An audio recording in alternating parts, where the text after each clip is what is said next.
Chamber. I'll ask our town manager to say a prayer, please. Let us pray. Heavenly Father, who is good and merciful, we bow humbly before you this evening, thankful for this day that you have made, God, such that we can rejoice and be glad in it. We thank you, Lord, for your creation that we see throughout the day. Everything that you have made, you even declared was good. We thank you, Lord Father, for our forgiveness of our sins.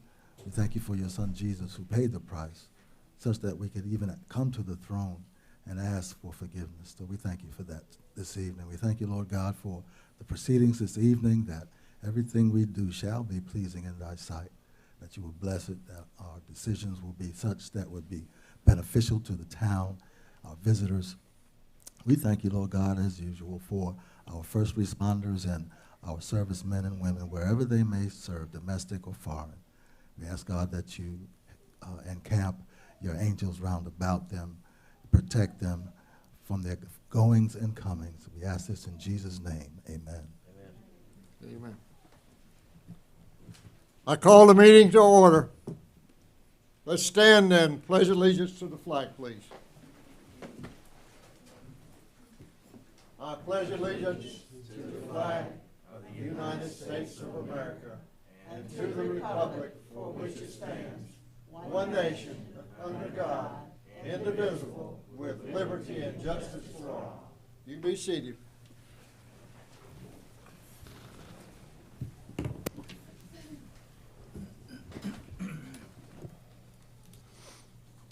I'll entertain a motion to approve the agenda.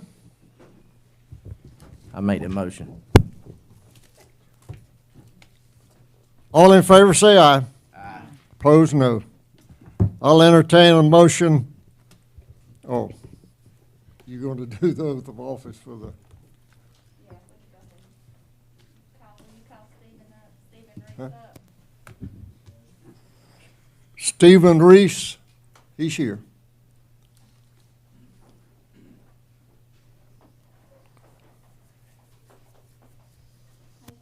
You come right here. Raise your right hand, left hand on the Bible.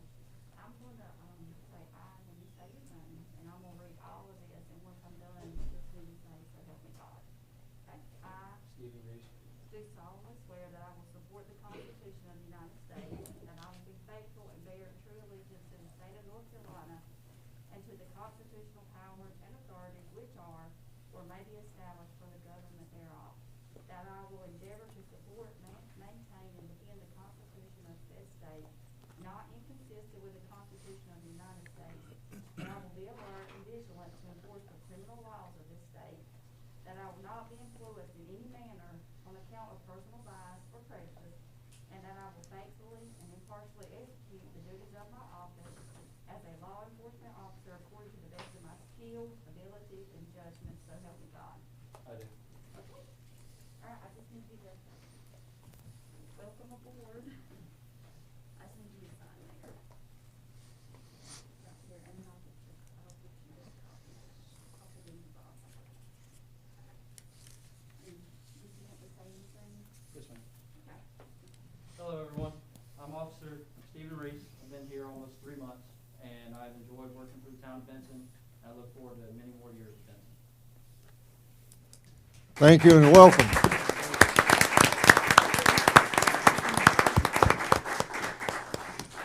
I'll entertain a motion for the consent agenda. One more up.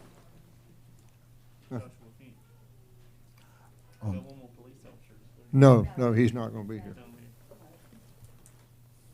I made the motion. All in favor say aye. Aye. Opposed, no. We go to public comments. I'm going to ask Loretta Bird if she will to come forward and say what she wants to say.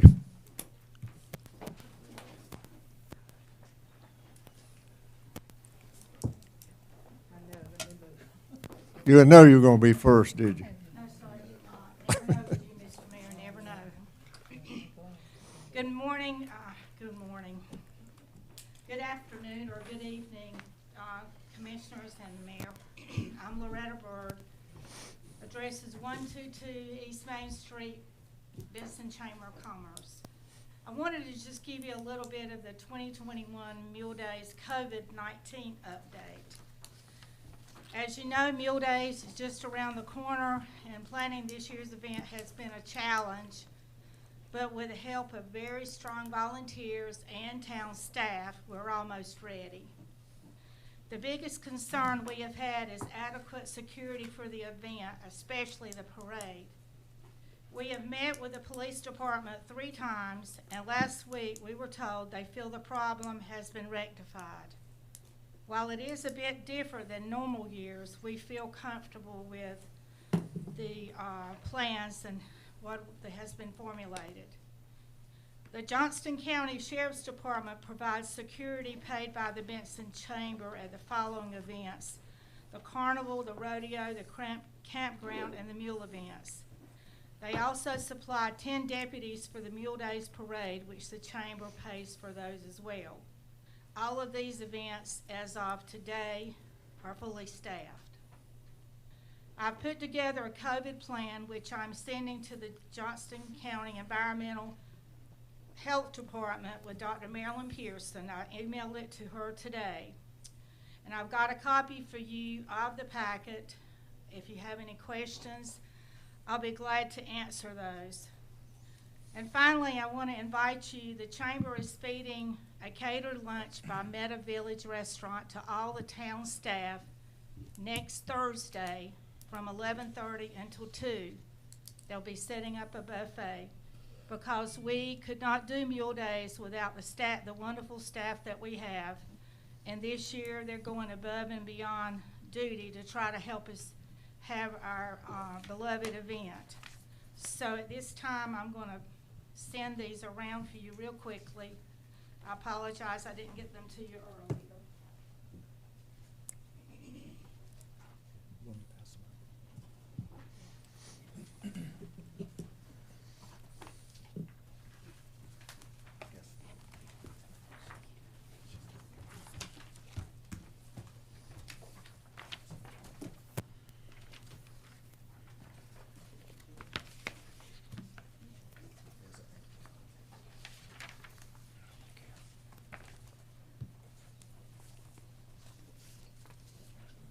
Are there any extras?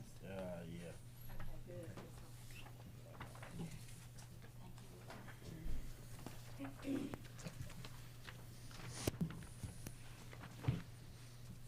As you can see on the plan, if you look at it real quickly, I've divided each event that we do and written down all the procedures and what we're taking, what we're doing for protection, starting from the parade, carnival, VIP breakfast, which by the way has been canceled.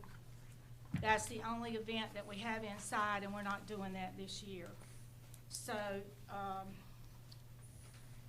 Mr. Mayor, I can go through this, or I can leave it with you guys to review, and if you have any questions, you're welcome to call me. What's the preference of the board? We can read through it. Okay. You want me to go through it? No. Oh, okay, all right, I'm sorry. Okay, thank you so much, and I'll see you Mule Days, if not before, riding in the wagon, so. Thanks a lot, Loretta. I'll now call Derek Barefoot up for the presentation for Black History Month's honoree.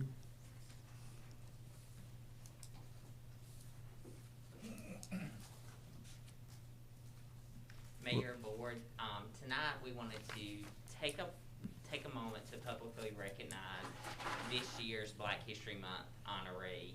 If you recall, Black History Month's celebration at the museum was drastically different this year due to COVID. And we did a documentary style video this year, but we did not want to pass on the chance of publicly recognizing our honoree for the work that she has done in our community and the impact that she has made on the lives of many individuals. So tonight, and we have tried this several times, we've had scheduling conflicts, things have come up, but tonight we are so glad that we actually have Miss Joyce White Warren joining us. So I'm gonna ask her to come on up.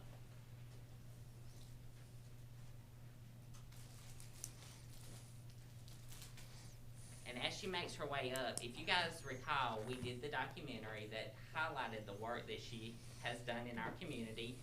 Miss Joyce is the pastor of 2 different churches, one here in Benson, one in Smithfield. She is a daycare owner, yeah, that's right, daycare owner. Okay, that sounded funny when I said that.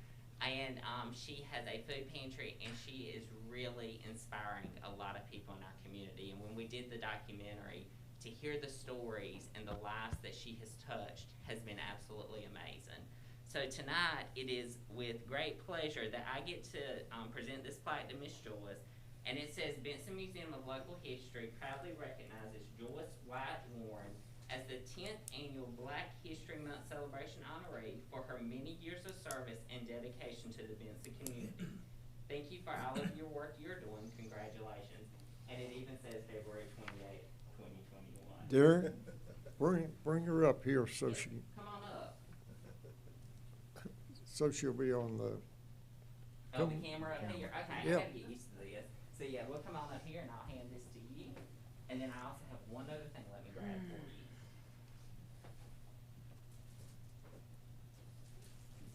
We couldn't pass it up without giving some flowers too.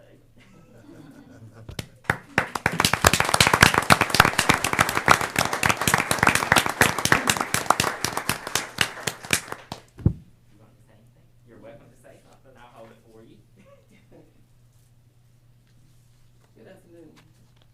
I want to thank the mayor, Marilyn, and Mr. Barefoot.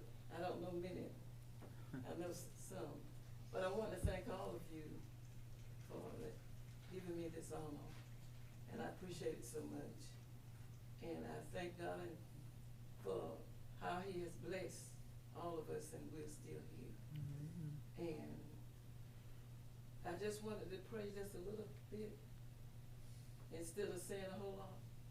Is that okay? Lord, in the name of Jesus, we thank you for what they have done to make me happy.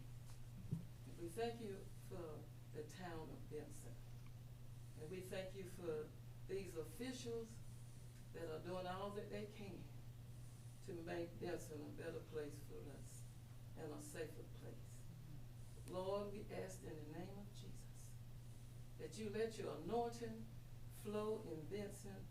You let your blood cover all of us, not just in Benson, but in other places, but especially here in these officials and the people that are trying to take care of us and work things out for us and make things better. Bless them in a unique way. Bless them in a special way.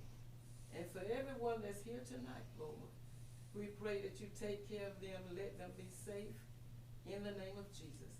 And go with each one of us and take care of us and bless us according to your will. In Jesus' name, amen. Amen. Thank you so much. Thank you so much. Congratulations.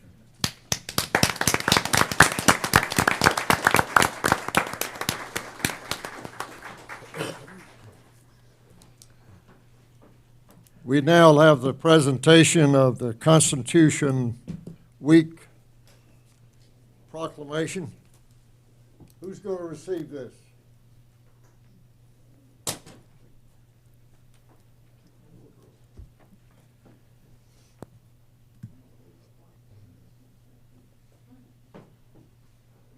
Announce yourself and where you're from. I am Rebecca Smith Owens. I'm originally from Benson, North Carolina. I now live in Goldsboro. I just want to make sure everybody knew who you were. Everybody knew I was a Smith of Benson, south of the Neuse.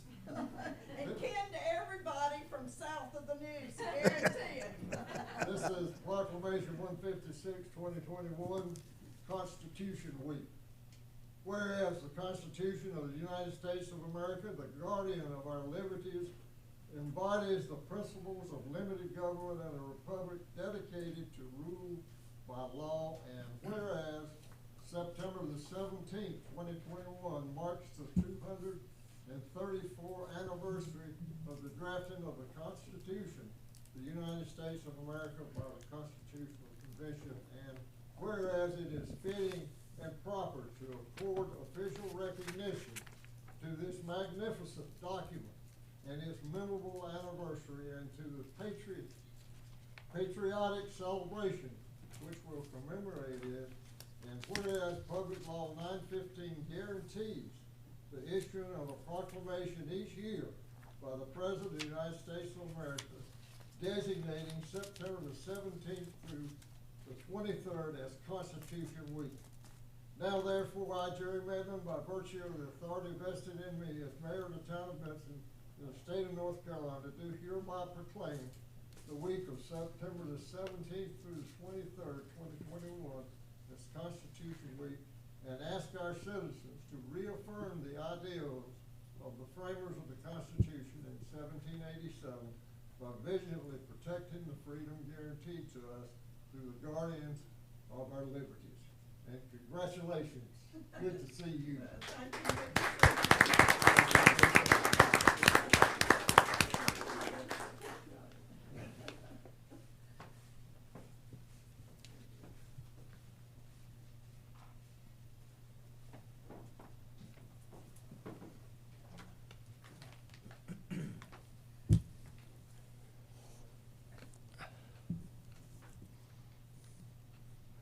Now we'll have the land use plan update.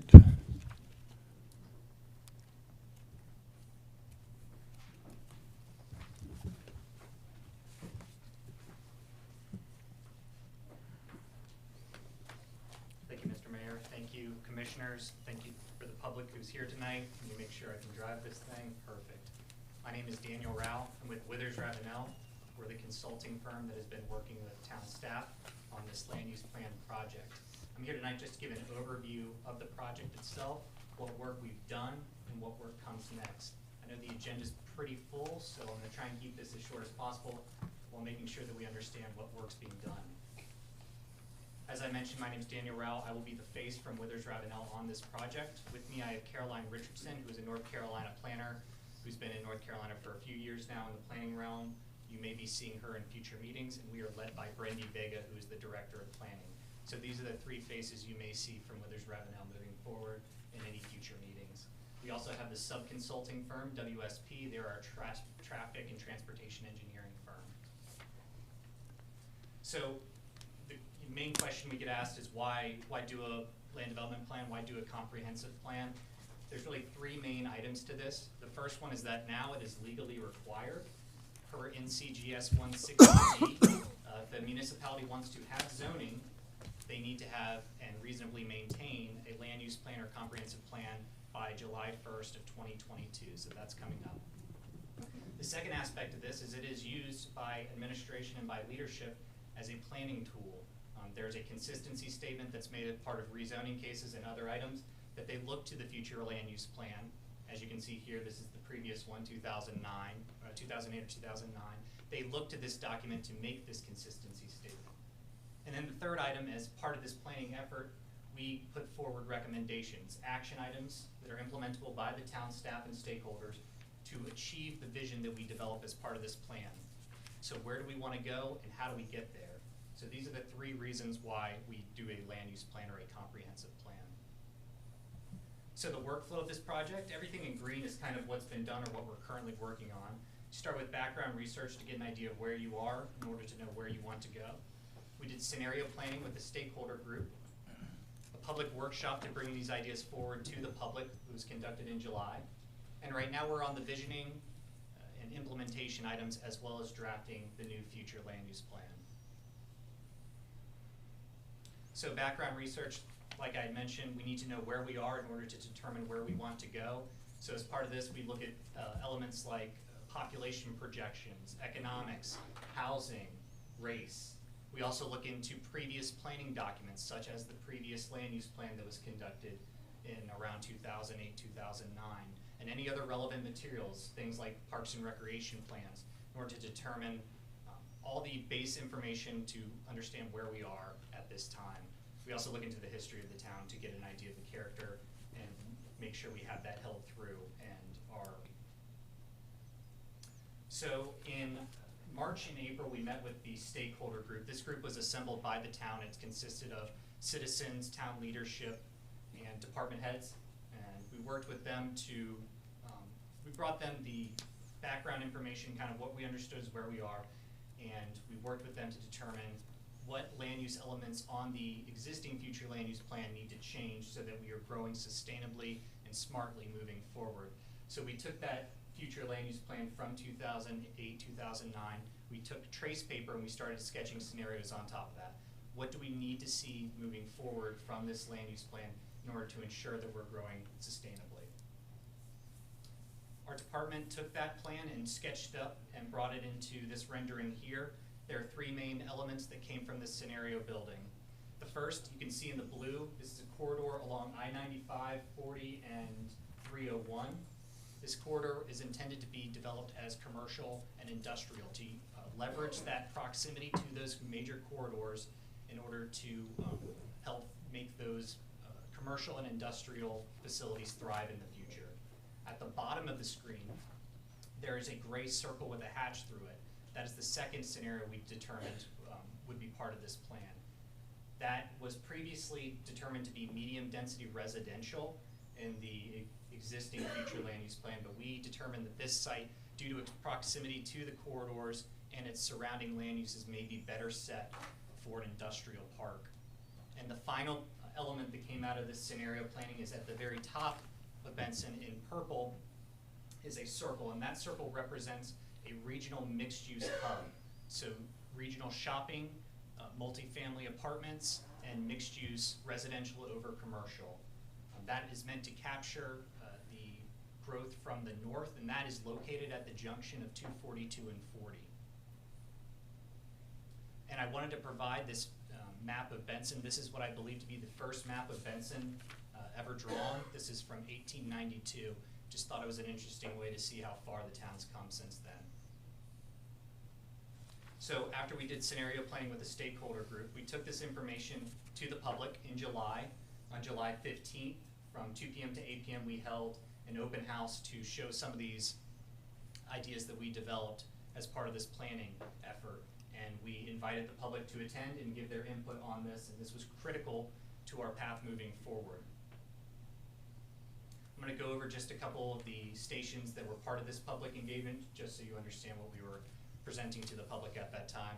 The first station was just simply an overview, kind of like what we're doing tonight, just to show them the basis of the project, why it's done, and what their participation will do to help us. The second thing we did was show the 2008-2009 future land use map, the existing future land use map, and we worked with Aaron Joseph, the planning director, to highlight some of the wins that came about from that project. Because again, this is also an education process. This is to show the public that this plan and this future land use map that come from it truly matter to the success of the town. So we highlighted some items here in orange that consisted of some new restaurants downtown, the Berry Global facility expansion, and even water line improvements that came not directly from this map, but because it was ancillary to the development that occurred because of this map. The next station was that blown up rendering showing our scenarios. We do have a lot of comments on here, mostly in favor of the scenarios we provided, but also just utilizing this blown up downtown view of Benson and the labeled roadways to provide their own input. So there's call outs like commercial should go here, or I would love to see a residential product of a certain type here. So that's what those post-it notes are for. And the final, or the second to last station, I should say, we used our partner WSP to use this aerial and street named image on the right to work with citizens to determine where there's concerns for transportation. That's automobile, bicycle, pedestrian, whatever they had concerns about. That's what we wanted to understand. And then the final station, I should say, here on the left was, what does growth in Benson look like to you? This is to address the dichotomy or the conflict between the opportunities associated with growth and then the concerns associated with growth. We just wanted to know what growth could look like and how can we achieve that. So we really wanted to get those opportunities understood from the citizens and what they would like to see so that we can start planning to get there. As a partner to this workshop, we also provided what we consider a workshop in a box. This is just an 8.5 by 11 PDF that could be sent to someone who was not able to attend the workshop due to COVID fears, sickness, whatever. This could be returned to Aaron Joseph at the planning department and consisted of every station I've already covered. So just a more obtainable way to contribute to this process. So what did we learn? There's a love of this downtown in Benson. There is also a lot of opportunity that people have identified for this downtown. A lot of people pointed to the Fading Goat as a successful enterprise downtown and would like to see a lot more dining and options like that to keep people downtown and keep people shopping. Along the same lines, there's a love of community events. Obviously, Mule Days is coming up. There's also a desire for more permanent amenities. So a skate park, a splash pad, a community garden, things that people can utilize outside of those events and stay in Benson on the weekends. Along with our professional opinion, there was citizen feedback that industrial and commercial growth are more important than residential growth at this time, at least in specific areas identified on the map per their feedback. There's a concern for utilities and growth. There's a concern that water and sewer may not be able to reach some of the designated areas where growth is occurring. So we want to make sure we're growing smartly and that our infrastructure can support future growth and that it is intentionally designed. Of course, we hear more park amenities and trail connectivity is desired, and that is something we full-heartedly agree with. There's also a desire to re-examine the code and look for elements that can enforce the repair or additional workarounds for buildings or structures that are dilapidated or considered blighted. Of course, we heard the traffic concern of 301 and Main Street congestion. We understand that. There was also a comment to update the town motto. And I just want to pull your attention to this exhibit on the right. This is one of 4 pages that were double-sided that a citizen brought to this public engagement effort. The town should be really proud of the citizens that it did engage in this public engagement. They brought extremely quality feedback, and I would rather have 10 people give quality feedback than 100 people give a sticker on a board. So this feedback was very important to our success in this plan, and we're just very appreciative of those who contributed to this. So the first element of the plan that really comes together and brings all this background information and public engagement together is the vision. I'm going to leave this up here. This vision is the one that from the previous land use plan. And we are willing to make edits to this and to change this vision, but our analysis from this and from the engagement is that this vision still holds true and that we are still trying to reach this vision of the town of Benson.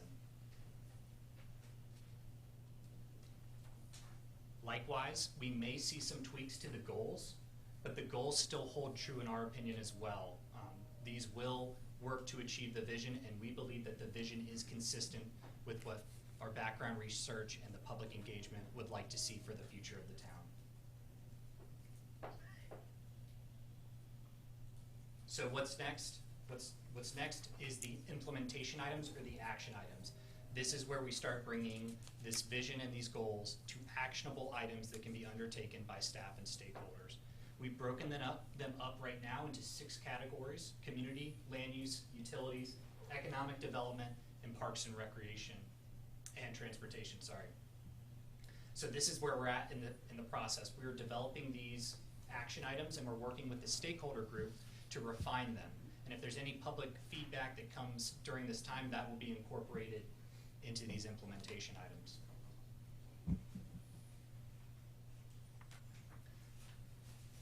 What's on the right here is the first draft of the new future land use map. We lost that one. We were really excited with the existing future land use map, and it's back. We wanted to build off the success of that. So, we continued forward a good amount of that future land use vision, but we really wanted to look at the residential products that were placed in the previous future land use map and bring them more towards the town center so that growth is occurring centralized around the town and then becomes less dense as it moves away from the town core. So rural residential in the rural areas and denser residential towards the town core. We added 2 new land uses, the first being the mixed-use junction. Now in the scenario planning, I previously pointed to the purple circle at the intersection of 242 and 40 as the regional mixed-use center.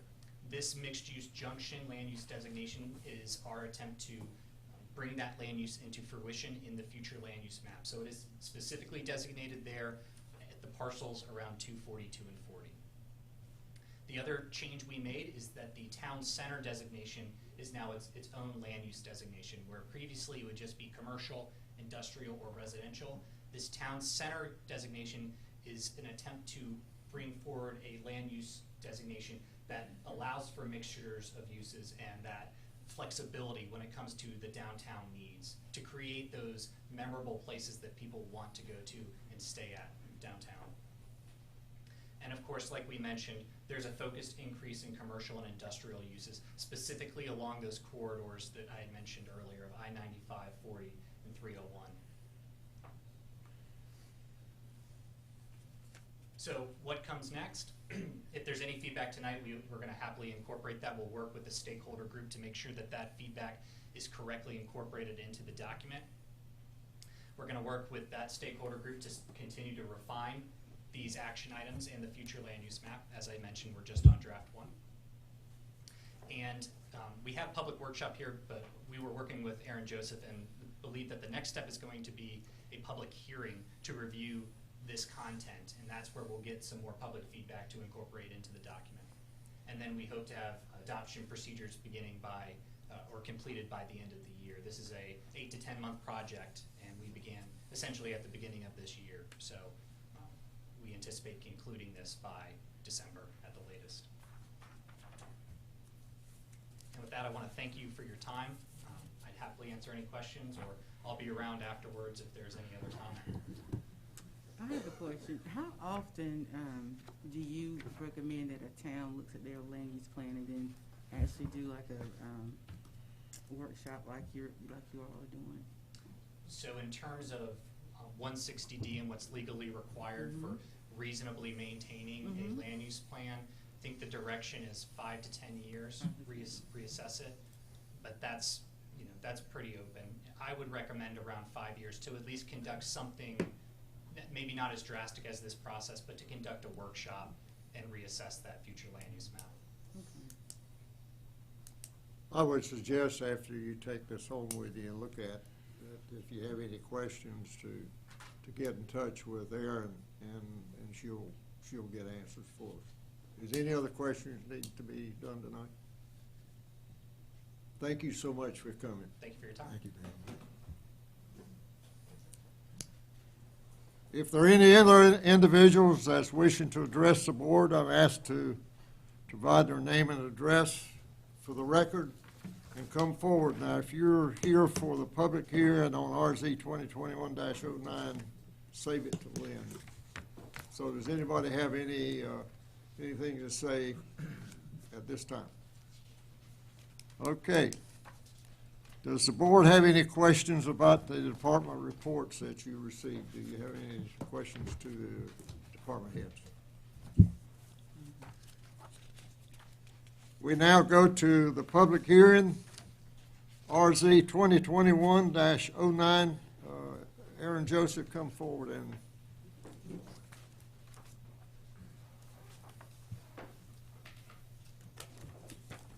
Thank you, Mayor. Good evening, Commissioners. This evening, I would like to present my staff report for the petition to amend the official zoning map. This is a rezoning request. It's a legislative hearing this evening, and this request involves multiple properties within the extraterritorial jurisdiction of the town of Benson. So the request that was initiated by the town board of commissioners seeks to rezone multiple properties within our ETJ, properties that are currently zoned R6, high density residential, as well as R11, medium density residential, to R30, which is our low-density residential district. You have in your packet Exhibit A, that in a spreadsheet form that shows you all of the properties that would be impacted today by this request. It's approximately about 93 properties within this request. The map on the screen details and shows you an image of the properties that would be impacted. So everything highlighted in yellow is currently within the ETJ and currently has a zoning district of either R6 or R11. This map, just want to show it to give you an idea of what our current zoning map looks like today. So you have, can you all hear me? Oh, okay, let me fix the microphone. Breathe on it too much. Is that better? Yeah. Okay, excellent, thank you. Alrighty, so this current zoning map on the screen details what our zoning districts look like today. So you have in the green there that surrounds the shape of Benson. That's all residential agriculture. Residential agriculture as well as R30 district, they have the same dimensional standards. So the minimum lot size is 30,000 square feet. And then you come in closer, so you see that lighter colored purple, that's your R30. The darker colored purple would be your R11. And you get in a little closer to the town center and you have that green, lighter green, shade of green. That's going to be your R6. And then the reddish magenta color you see is your commercial district. The blue and that light taupe color that you see there in the map is your industrial, light industrial as well as heavy industrial. And so that's really what makes up our zoning map. So just wanted to give you that image to show you exactly how our current zoning looks today. Now this is our current future land use map, which Daniel gave you that presentation of what they're working on to adopt. But this is what we have today, and as you can see, the light colored yellow is R11, which is our medium density. That darker colored yellow, with the lines going through it, it's going to be your high density residential districts. So I bring that to your attention to kind of show you the makeup of our zoning map and how that relates to our future land use map and the impact that this rezoning would have on the land use designation for these districts. And so you can see here that predominantly the impacted parcels are going to be a few to your west, some to your north, and then to your east, and just a scattered few to the south of Benson. Now when you look at this, keep in mind that and I don't know if it's difficult for you to see, but our future land use map is consistent with medium density residential. And so this evening, this request that the planning board heard last week, they weighed the options and looked at all of this and determined, along with staff and my staff report, that this rezoning would not be consistent with the comprehensive land use plan or the current future land use map. And before I go a little bit further, just to give you an idea of what uses are allowed in the R30 district, you have single family dwellings as the predominant use, a few civic adult care home, place of worship, and agricultural sales.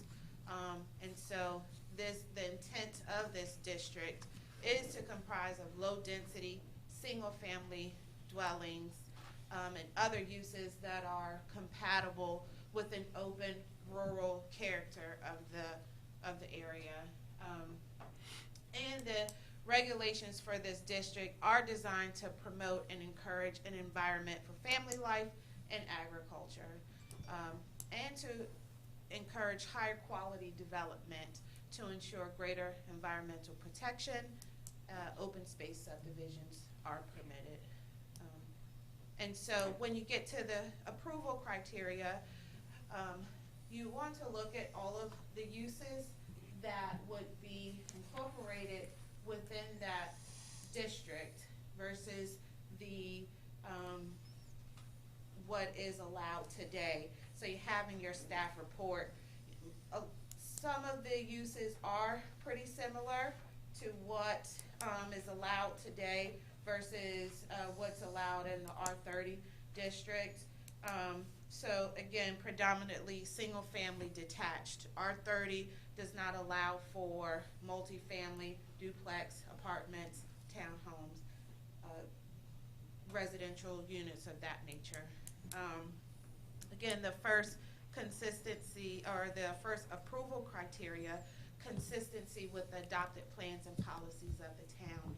Currently, it is not consistent because the future land use map has identified these parcels as suitable for medium density residential.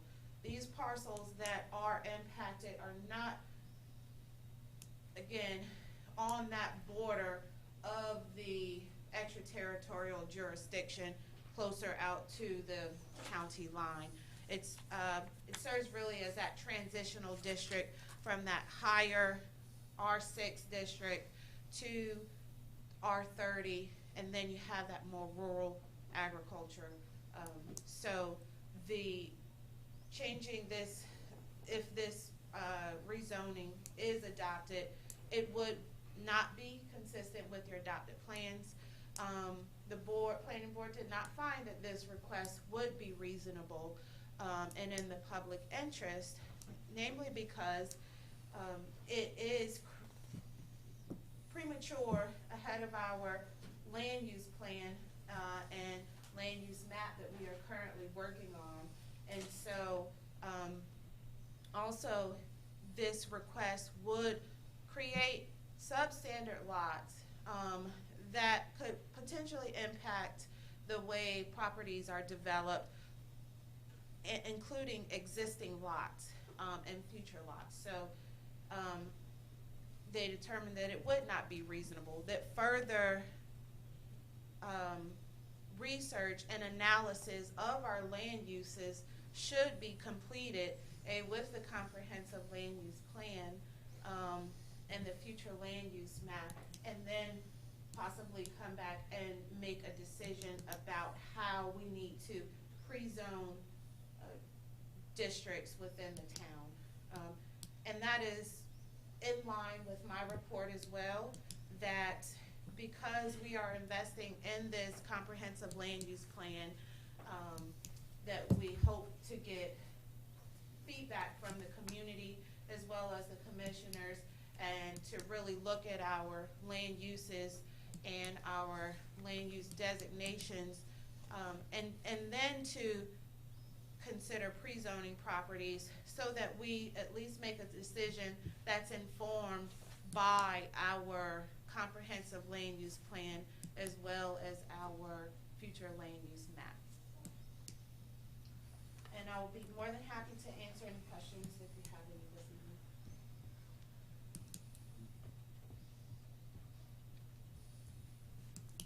evening. Okay, let's go ahead with the public hearing. Thank you.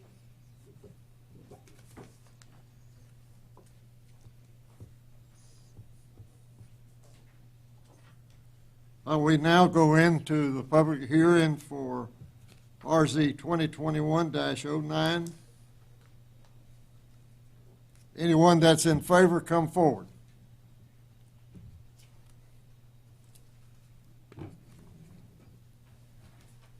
Anyone that is in favor of RZ 2021-09, come forward. Anyone that is opposed, come forward.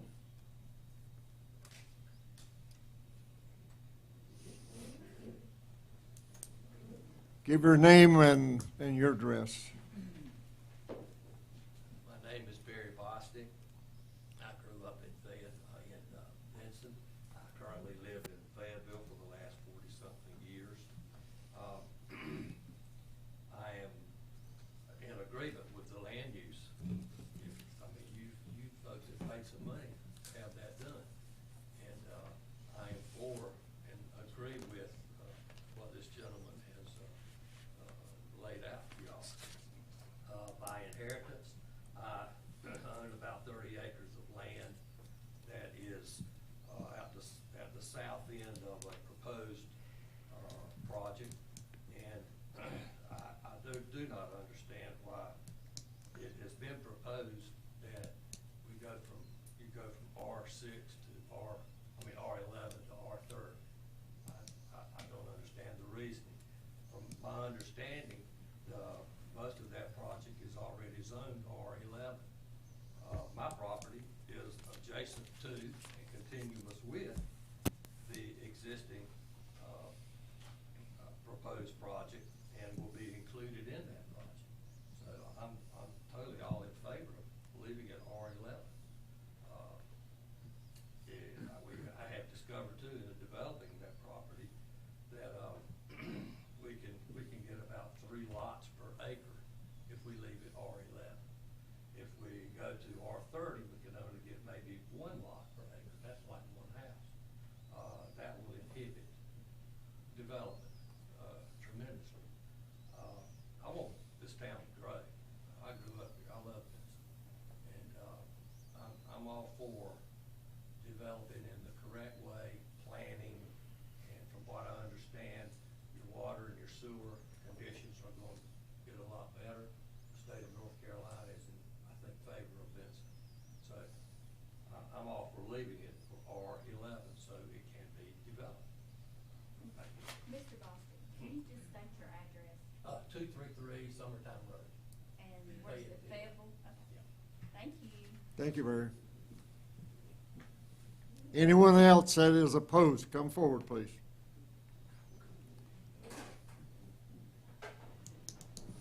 We were playing rock, paper, scissors, so you had to go.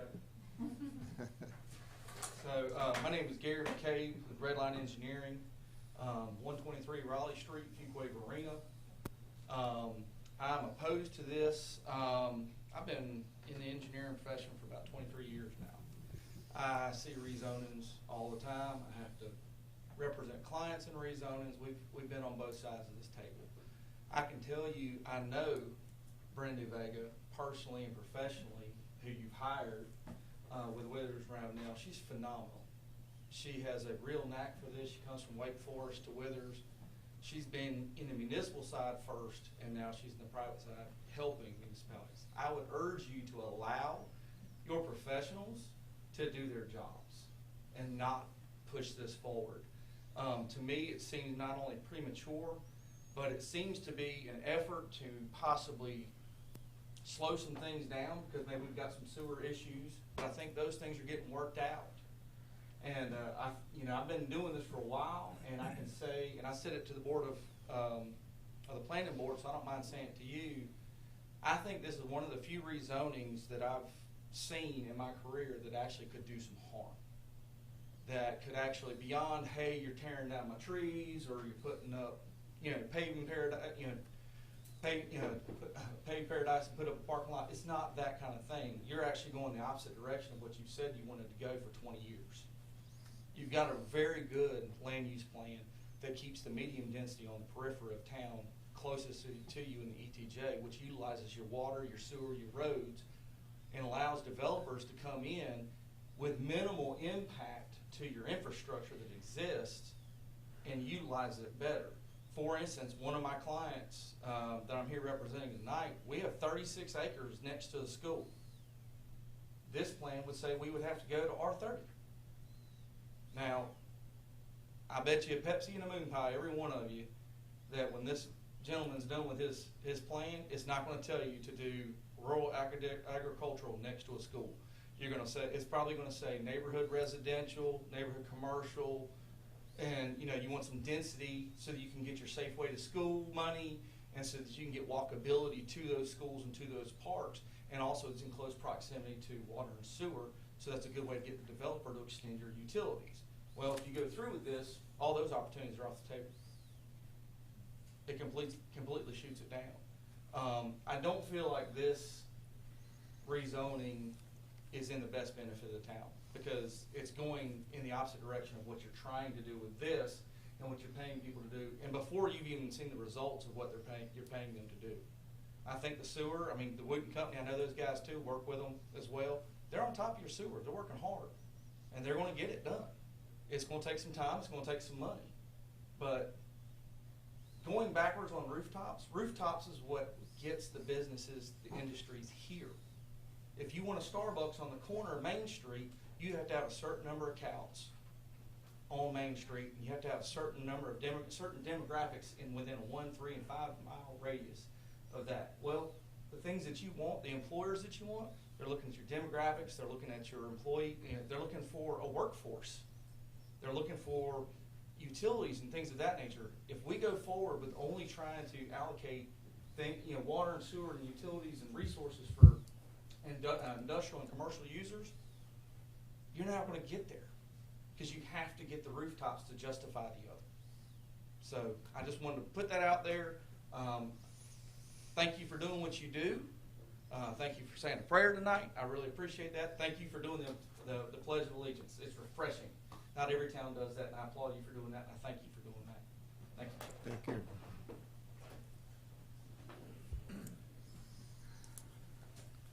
Anyone else that is opposed, come forward.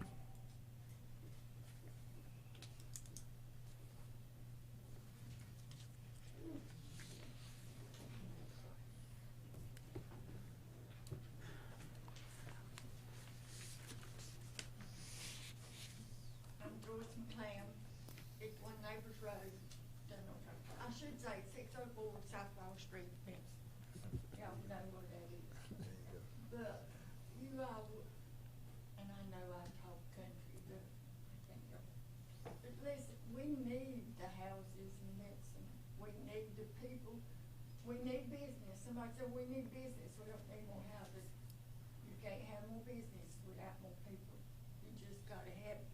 And we start cutting down the lots when we try to do everything with it. You know, I hadn't made a contract with them. I told them they could have the road so that we could get some more business in Benson. Now, my idea is for Benson, not for me. But we need, and you talk about the houses, are they gonna be big, or are they gonna be little? We're not gonna live in those houses. Those people that buy those houses, they'll make up their own mind what size they want. So we need, how much taxes you'll get out of all them houses. As I said, I've got land there, 25 acres, but I'm not paying Benson any money. I'm paying Johnson County some agriculture. But you'll make so much more money if you go ahead and let the people build the houses like they want, and let them sell them. If people don't want them, they don't buy them. But just go ahead and let them build them, because we got to do it. It's done everywhere now. Thank you. Thank you, Joyce.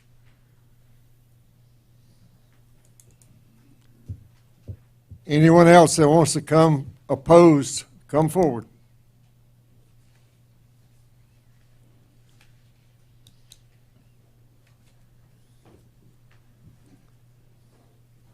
Landis Hall, 127 Woodside Lane, Benson. I have property that's affected by this. I'm opposed to it. I have different reasons. One is, for me, if I develop it or have it developed, it certainly limits my options. The other thing, I'm like a lot of other people, and I was at the planning board meeting last week. And the big question is, that hasn't been addressed, is who proposed this and what are the reasons? Because it's hard for me to have a discussion or to say why I'm for or against what you're proposing, because I don't know your reasons. I have my reasons, and to me, it just, and I'm not a land use planner, I'm not an engineer, but it seems to me you would want more of a concentration of housing within the city limits or the ETJ, because you only have limited land within the city limits. It's my understanding that you cannot expand the city limits unless people outside the city limits ask you to. So what land you have here, I would think that you would want to use it to its best use and to concentrate the number of people you have within it. Now, actually, my land is a donut hole. It's surrounded by the town of Benson, but it's not part of it. But it's obvious that if and when it gets developed, it will be within the city limits just because water and sewer. You hear all kinds of things, that there may not be enough water and sewer right now for everything, but in my opinion, that's something that can get fixed, and it would be better to just put a moratorium on things and then come back to it once we have the capacity, if that's the reason, rather than putting it to an R30, which certainly isn't very dense, and it doesn't seem very appropriate within the limits of the town. So, and if someone wants to address some of this as to why this was originally proposed, I think people like me would have a better chance to respond to it. But I appreciate it. Thanks. Thank you, Landis. Anyone else that wants to come up in opposition, come forward now.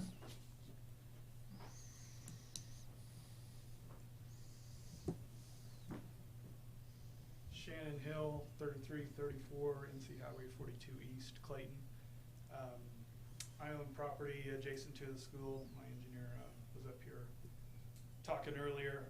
Not sure how much more I can add to that other than to say I've engaged a home builder, which I believe to be one of the top home builders in the area, Great Wolf Homes, to help me with this project.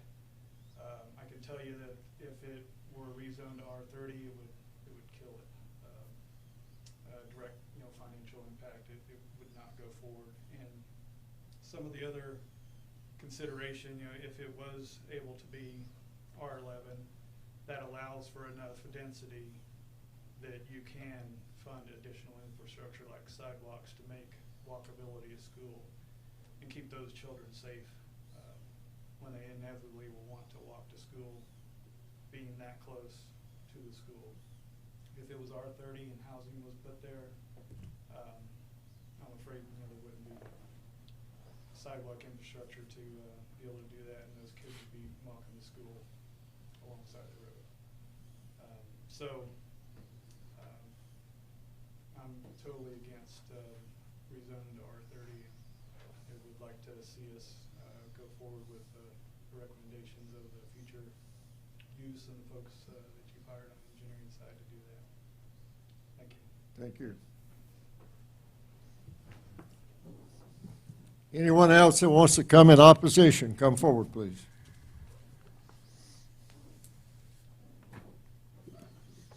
Anyone else that wants to come in opposition, come forward.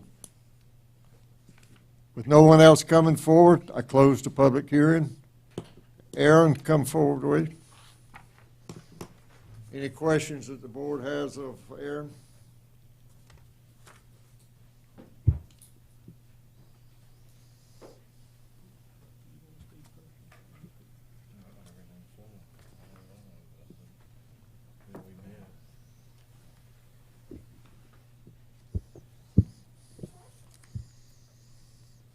Now we want to go through the approved criteria. Okay, you read them off as you go. Sure. So consistency with the adopted plans and policies of the town, from the staff and planning board's, perspective, this request would not be consistent with the adopted plans and policies of the town. Suitability. Let's take them one at a time. Okay. Okay. The one that's consistency with the adopted plan and policies of the town. I'll entertain a motion to accept that. Mr. Mayor, before we vote, can I say something? Before we vote, can we have some discussion? Yeah. Okay. Take this off, if that's all right. Can y'all hear me back there? I want to answer some of the questions that came up just a few minutes ago, and then I'll talk to y'all because y'all tasked me with a bunch of this, and Commissioner Johnson as well. Concerns for the town of Benson, to answer the question where this arose from, a moratorium was very, very hardly looked at by this board at one point in time, because just to put you in where we are in perspective over the past year, we've been penalized more than once because of our overage and sewer capacity here because of flow over, if I'm not mistaken. Is that right, Tim? We were penalized one time with this deal at the plant. Right. Recently, we've had, I believe, 3 occurrences in about the last 2 years for flow exceeding. So, as far as a monetary concern for the taxpayers for the town of Benson, that is the reason that we were looking to try to slow down the growth, which is exactly what Mr. Hall, you said, until we could create a plan. Unfortunately, due to legal statute as outlined by our attorney, it is unlawful for us to put a moratorium on building for the purpose of making a plan to that effect, and that is the reason that we did not move forward a moratorium. So that was the background of where we were coming with this. We were grasping at straws to try to figure out how we could slow the growth in order to keep us from having to use taxpayers' dollars to continue to pay fines for overages. Commissioner Johnson, if you wanted to step in, we met with the staff on this a couple of weeks ago with the hopeful good graces that we have got from North Carolina, which may be the answer to a lot of our plan, because I think we are in the favor of the state right now. Based on the conversations that I had with our staff and what they presented to us in our packet, if we were to move forward with this right now as it is, I don't think this is the answer. If we were to move forward with this, we would take almost 100 properties and make them a non-conforming use, which means we would put additional taxation on the person that owns that property to come before this board if they ever had a rental house that fell down and they couldn't fix it within 6 months or 180 days, they would not be able to put their rental house back into use without coming to us for ask. So, study, which I believe is what we've identified as the next step, so that we can put a total plan together, because the moratorium was not able to wait for the plan, which was definitely outdated at that point in time. Is that how the staff felt after that meeting we had last week? Yes, Okay. yes, definitely get through this process. The one word that I heard, and I don't recall who stated that, but the word premature was used, and I believe that for us to do anything other than what has been suggested by the opposition tonight would be premature.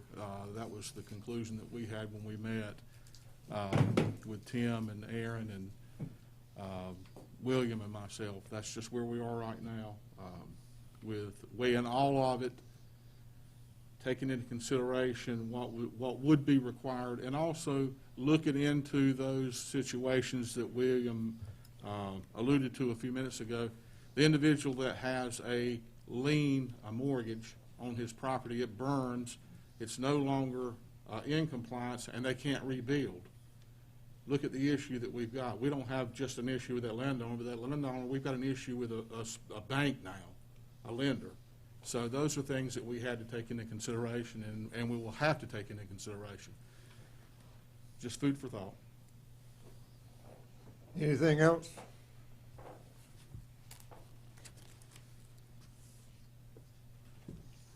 You want to go through the 7 steps? I say just go to the thing, just take a motion on it. I'm prepared to make a motion, if we're prepared, if you put it up there. I'll entertain a motion to the board. I make a motion that the Board of Commissioners determines that case number RZ-2029 is inconsistent with the adopted goals and objectives of the policies of the town of Benson and is not reasonable and in the best public interest, hereby granting denial of the proposal. I don't know if I did that Is there any, Did you get that? any questions on his motion? Any comments? All in favor say aye. Aye. Opposed, no. Ayes have it. That fails.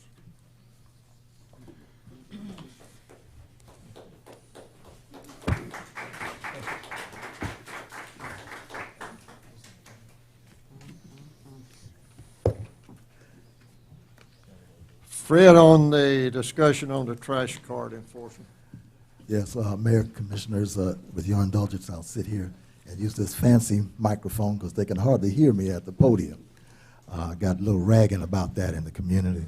I need to come before you this evening to ask that I'll wait till they move.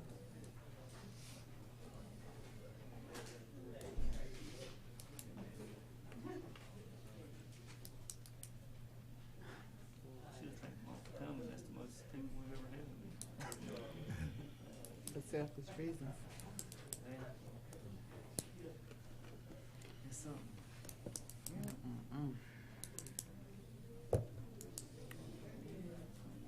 Okay, Fred. Okay, thank you again, Mayor. I need to come before the board to be able to move up our timetable for hiring a nuisance abatement officer to deal with our trash cart enforcement issue. This is an unfunded position at this point, and we were looking to hire that person in January. We need to be able to hire that person as soon as possible and need the board's approval to do that at this $36,000 annual salary that was not funded in the budget. I have no doubt that by the time we get this person on board that we'll be able to handle their salary just based on some expected revenues that we might be seeing toward the end of this year. And so with that, I would like the board's approval to go ahead and hire that person. The team is working on, we will be working on job descriptions, et cetera, be able to advertise, get that person in as soon as possible. What's the board's opinion? I need to ask a question here. So where are we standing with this situation? Right now, we're standing treading water. The enforcement of that ordinance, as I had indicated during our last discussion on this issue, is not effective. It's not cost effective. We're using our public works folks in a manner that is not feasible. Also, I had learned during the course of the in-between time between our last discussion and today that we would have to pay more for our workers' comp insurance if we were to get other departments such as police department. I'm probably a little bit too close now. Police department or other department employees to participate in that process. And that's because they would be engaging in activities that is not within their job description. I'm trying to understand what are the, I don't understand the whole process that you got going. Explain that to me. I don't understand what's going on with this. Are you removing the trash bins or what? Why? At this point, we're not. We're not removing the trash cans, and that's because we cannot put our employees in danger of being accosted by people in the community. This is a grave concern, and if we do that, and we have a person that is going around doing the enforcement, gets accosted by someone in the community, it takes the police a minute and a half to get there, but in the meanwhile that person is injured, then we are on the hook for a liability that we really don't want to face. I'm having a real hard time understanding what is going on with that ordinance. I mean, I don't know if it was not planned right, because it was never really, I don't know what is going on with it. Yeah. But at the same time, I know it needs to be enforced. And if we can get this person on board, it shall be. And I don't really see the need to hire another person to do that. That was a suggestion from our last meeting, and that's why we're bringing it back I today. think I said that some other people could take part in that, not removing the trash cans. I don't understand the whole beef in removing the trash can in the beginning. I don't understand that. I thought the thing was worked out so that they would have so many warnings, and then on that third warning, they would be fine. Now, where the trash can removal come in at, I'm trying to understand that. I think Commissioner Neighbors has something to say. Can I say something? Yes, Ms. Hall. I've just got a question, and I'm trying to take something that seems to be very negative, and we received a very negative response by several people in the community about this, and try to turn it into a positive, without having to spend $36,000. So we as a town, and maybe we need to look at this as more of a marketing campaign and more of a presence, because we as a town, whether the community knows this or not, will provide trash rollout to the street and back to the back of your property for free for any citizen over 65 years old. That is what I have been told. Is that correct? I understand it's not So working. that is correct. So that means that if we have those people in our community that are 65 years or older sign up for that service, that we put that fee onto the waste. Well, we consume that fee as a town with Waste Industries is what we do. So I guess I don't know what our population ratio is right off the top of my head. What would it cost to put 100% of the town on a rollout cart? If this is going to be that big of an issue, would it cost $36,000 for us to put the entire remainder of the town under 65, where we provide this excellent service and we can go to the town, and even if we have to do a recuse fee increase by a few pennies next year in our next year budget to say, hey, we're offering this service to help you out, rather than coming at you with a fly swatter like my mama used to do. I mean, I don't know how to answer that, but I just wonder, are we doing a good enough job marketing that, hey, this is a service that is available to all of the citizens of Benson that are 65 years and older for free? And then we don't send out nasty letters, we don't pay for stamps, and we don't have to hire somebody for $36,000 a year. And can we turn that other around to figure out what the cost increase would be for the remainder of our citizens that the town would have to pay for? Commissioner, our utilities director proposed that plan early on. We missed the opportunity to do that. If I remember correctly, that fee, off the top of my head, would be $10 more a month. $10 more per month. Thank you. How many customers do we have? 1,800. Over. Maybe less than that. 1752. About 1,800. So it would be less than half the cost of a $36,000 employee, plus benefits, which is another $7,500 to be able to put everybody on that system in the town, and then nobody'd have to touch a card again. So 1752 times 120, because it's $10 a month times 12. Is it $10 a month times 12? $10 a Okay, month. do that math for me, Max. You got the calculator.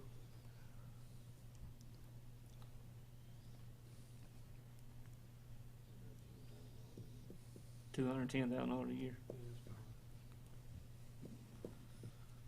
Well, I think it would be a good idea to let the people that are picking up the trash know about what we're thinking and see if they would make adjustments in their price if we were to do what he's talking about.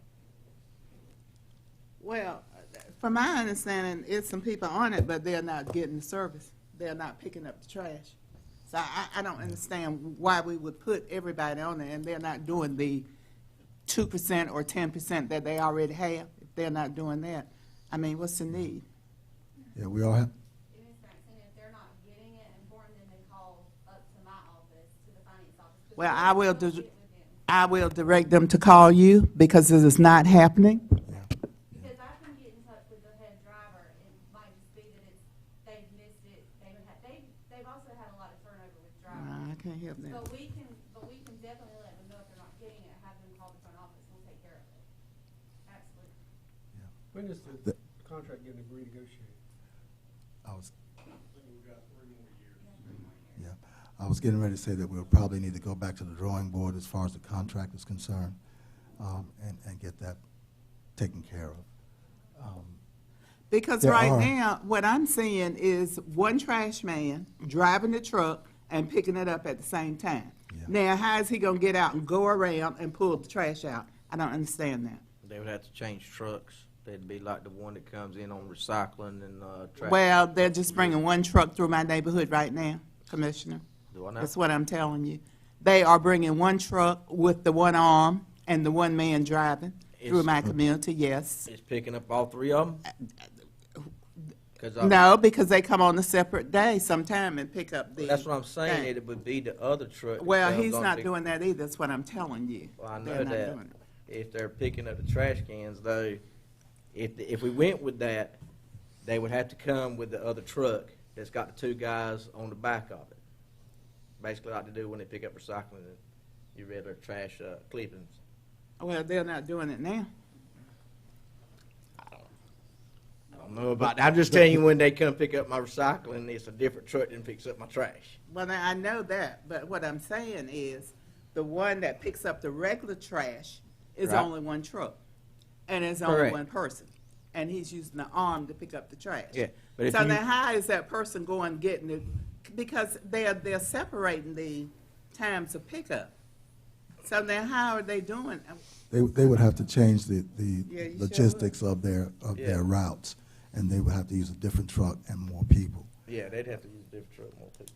I think what Fred said a while ago is the thing we ought to do, is to go back to the drawing board and see what the best thing to do. We know that what we did before don't work, because my phone got hot just ringing. Yeah. Did we get the numbers on how much it would cost to purchase a trash truck? And That the we reach did fees not. and all that? But Tim, I did a quick survey of that, not looking at new trucks, simply looking at the most economical route, and what I'm finding pretty consistently through some of the vendors that we've used for leaf bags and things like that, so they're a trustworthy vendor to us. Looking at a truck that's about 10 years old, and there was multiple options in this range, they're all about 10 years old, and they run about $110,000 to $120,000 for a 10-year-old truck with 100,000 miles on it. So, realistically, that 10-year-old truck, somebody got out of it probably at the end of a 10-year lease, because it was gonna start to become a maintenance problem. So I think if you bought that truck, you'd just be buying a problem. You're looking at about, $225,000 to $250,000 for a new compactor truck. And that's not an auto loader, that's one that you have to put a man riding on the back, that's a rear loader. So could we do 1,752 pickups with one truck? I don't believe you can. I don't believe you can give the town the same service we're getting from GFL with one compactor truck and one crew, because if you think about it, they're currently sending 3 trucks, to town. We've got 3 cars, they're sending 3 different trucks. Takes a truck one day to work half of the town, the other half's working on another day. So if you take 3 cars, run that out as 3 different services operated by one crew and one truck, you can't even get it done in a 5-day work week. So I multiplied 752 times 23 times 12, because that's what we're paying now, it's $23 a month. Is that kind of right?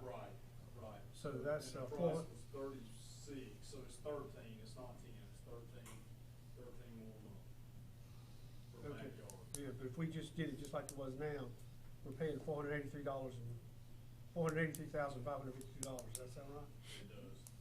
Okay, so that is a lot of trucks and a lot of, if we had $100,000 in salaries and truck payment for 3 trucks, that would be, would that be less than $483,000 a month? I mean, a year. Here, oh gosh. What are our dump fees gonna cost us? Is that included in the 483,000? What? That is included in 483,000. That's insurance, permits, dump fees, their labor, their equipment. That is all inclusive turnkey service. I can tell you just, running numbers with a whole pencil, not getting very fine detail, there's no way we can provide that service for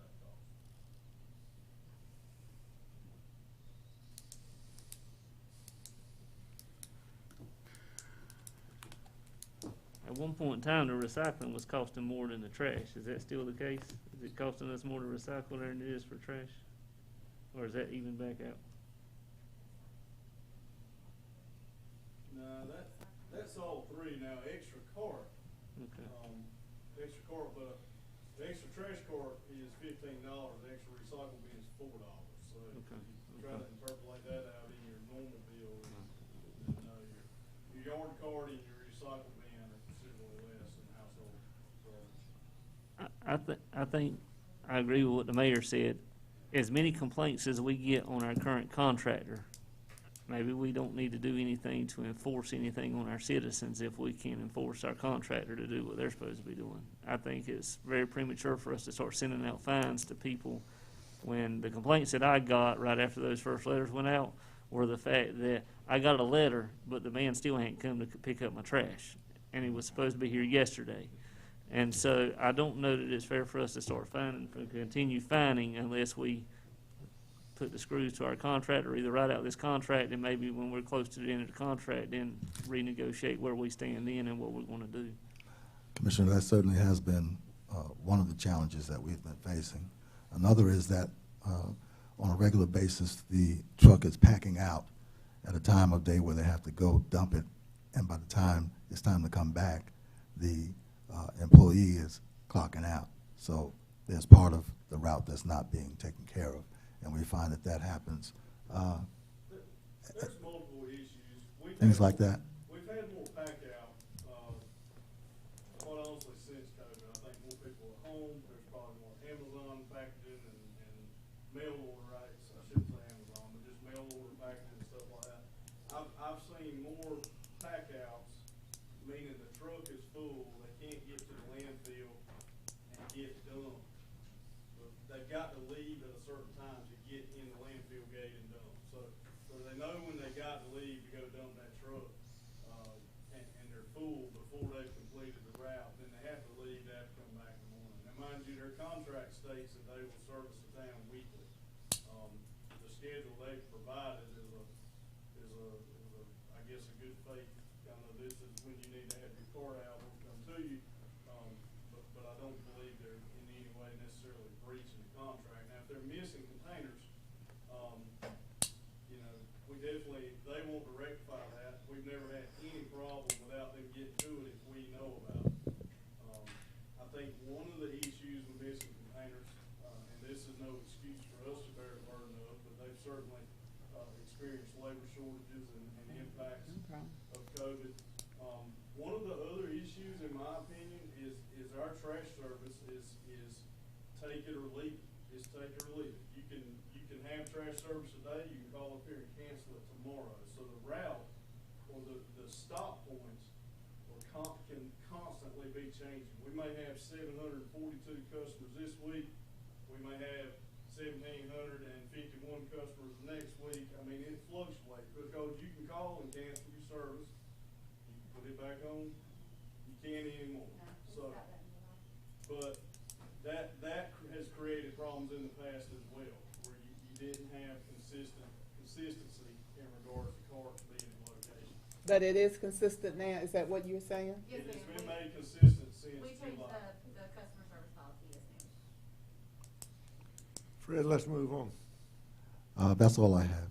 We'll get back with the contractor, and we'll work those figures up and try to come back with a different contract. And certainly, if there's a miss, we need to know.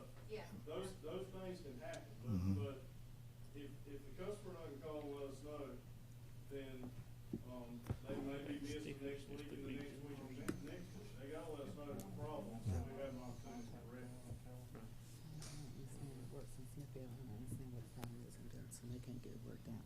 Okay, Fred. That's all I have right now. That's all I have on that, yes. Okay. All right, consider approval of ordering 3 Dodge Chargers. Greg, you here?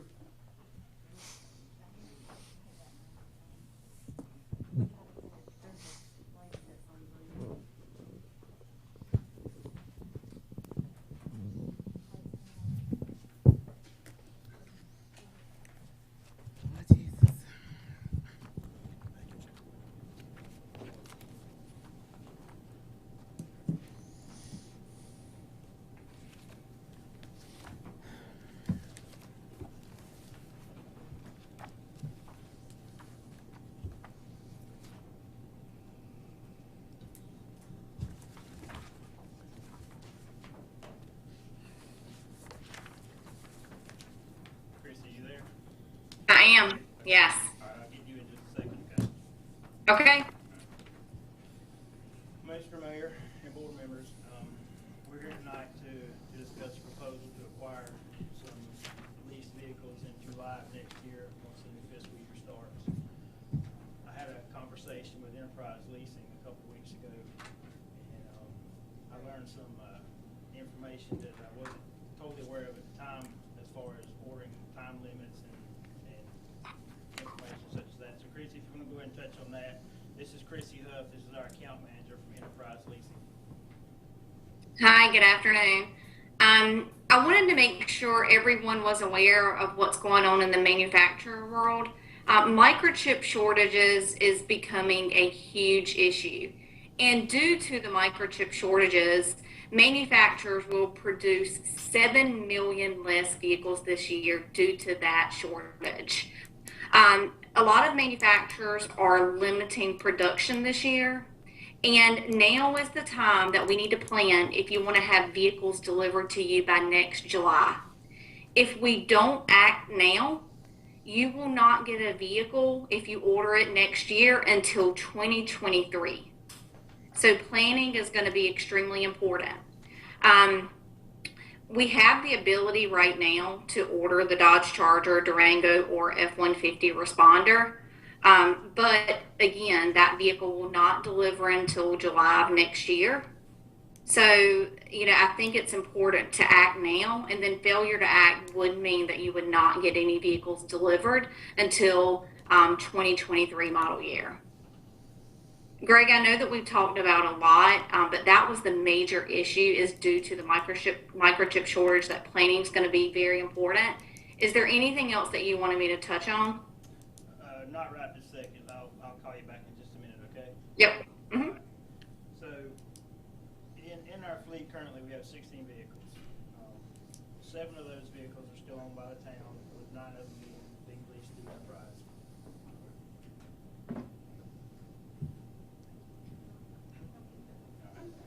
We have a 2015 Dodge Charger that we estimate will have 90,000 miles on it in July of next year.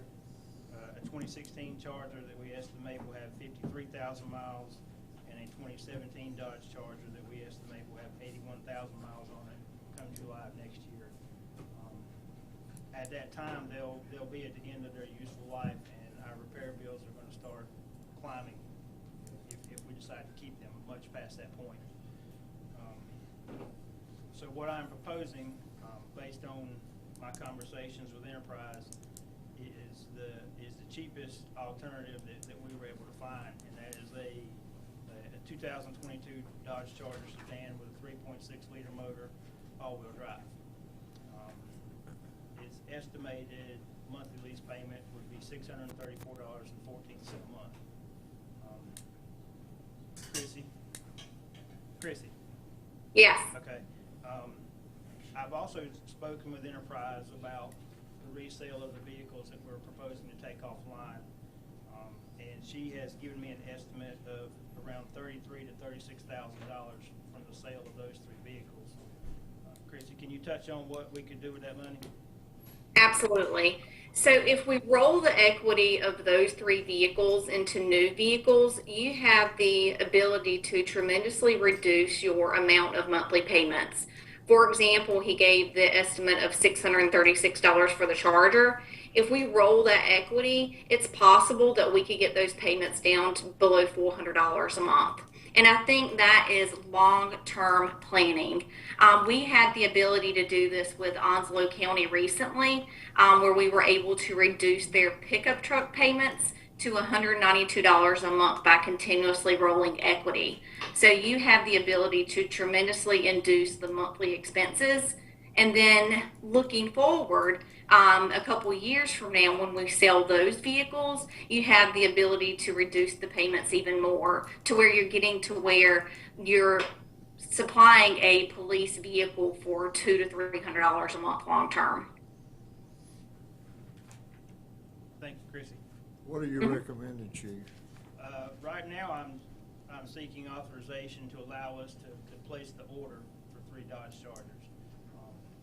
And like Chrissy said, we won't take delivery until after July of next year. And I I've also been told that if our circumstances change between now and then, that it's probable that another agency would take those cars off our hands anyway. So we're just asking to get to that order queue. What's the wishes of the board? Greg, in our capital outlay plan, are we planning on going 100% leasing on all of our town vehicles? Because that concerns me. If we ever decide to get off of that lease boat, then it's gonna cost us a whole lot of money to replace that equipment. What are we looking at as far as options to be more of a mixed use? I don't intend, at least in my time here, to transition to a full lease fleet. I think it behooves us to maintain some ownership of a few vehicles at all times. Right now, we've got 6 leased, is that correct? We've got 6 leased out of 16. No. No, we have 9 leased. We have 9 leased out of 16. And you're asking for 3 more? Yes, sir. That'd be 12 out of 16. Yes.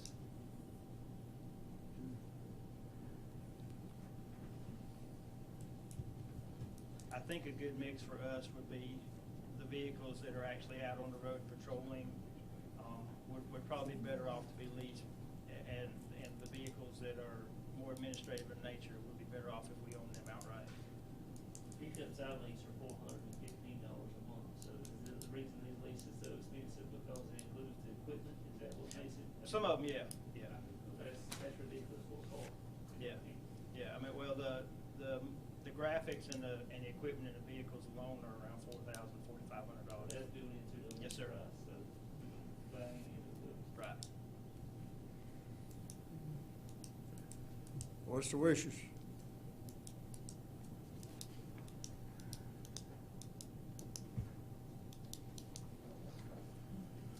Hello? Yes. Was someone asking me something? I'm sorry. So when will we find out whether these payments come down or not? Because $636 is a lot of money a month for a car. Now, when will we know? Finalized pricing will be within the next week or so. The scary part is that some of the manufacturers, the ordering banks are closing before pricing is finalized, which is causing an issue with government accounts. So we'll know within the next week or two. We should. I'm not promising, but we should. And again, please keep in mind that it also includes $4,500 in upfit, which increases that payment. Now, we create a payment based on the mileage that you are expected to go per year. We want to make sure that we depreciate the vehicle accordingly. We want to make sure at the end of term that you guys have a lot of equity in the fleet. So when we sell that vehicle, then you're getting a lot of equity on the back end. So I do think your payment's going to go down. And if you roll the equity from the vehicles that we're going to sell, then your payments will go down tremendously.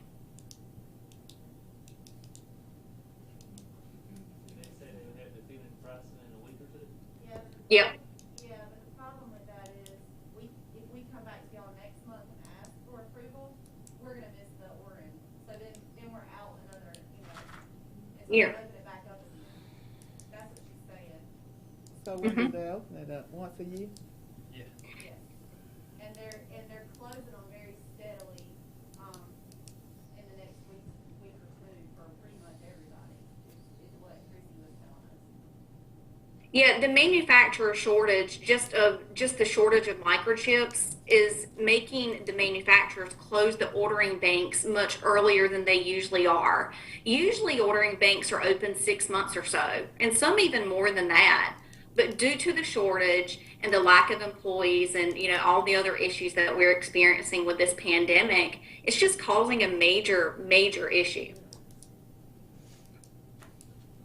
What's the wishes of the board? I'll make a motion to approve. The motion on the floor to approve. All in favor say aye. Opposed, no. No. Noes, raise their hand.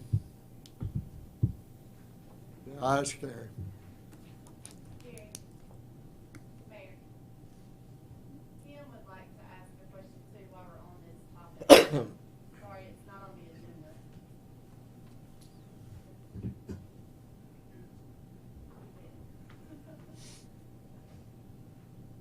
Obviously, with what Greg's presented, what we've heard from Chrissy, this is sort of a fluid situation regarding supply chain for vehicles and things like that. We've been exploring the idea of starting to utilize this same fleet lease in some of the utilities department with certain vehicles. Sort of captures the same conversation Commissioner Neighbors asked in regards to maybe considering splitting the fleet, some of it be leased, some of it being owned. I believe that our heavily upfitted trucks, our utility body trucks that you find with generators and cranes and inverters and air compressors and that kind of stuff on it are probably not best suited to be in the fleet or in the lease. But I think the pickup trucks, the vehicles that for the most part haul a man around, may be well suited for this lease option. In the current year budget, we have budgeted for the purchase of a utility body truck with a crane on it. Feeling pretty confident, given today's environment, that I cannot order that truck and get it before the end of the fiscal year.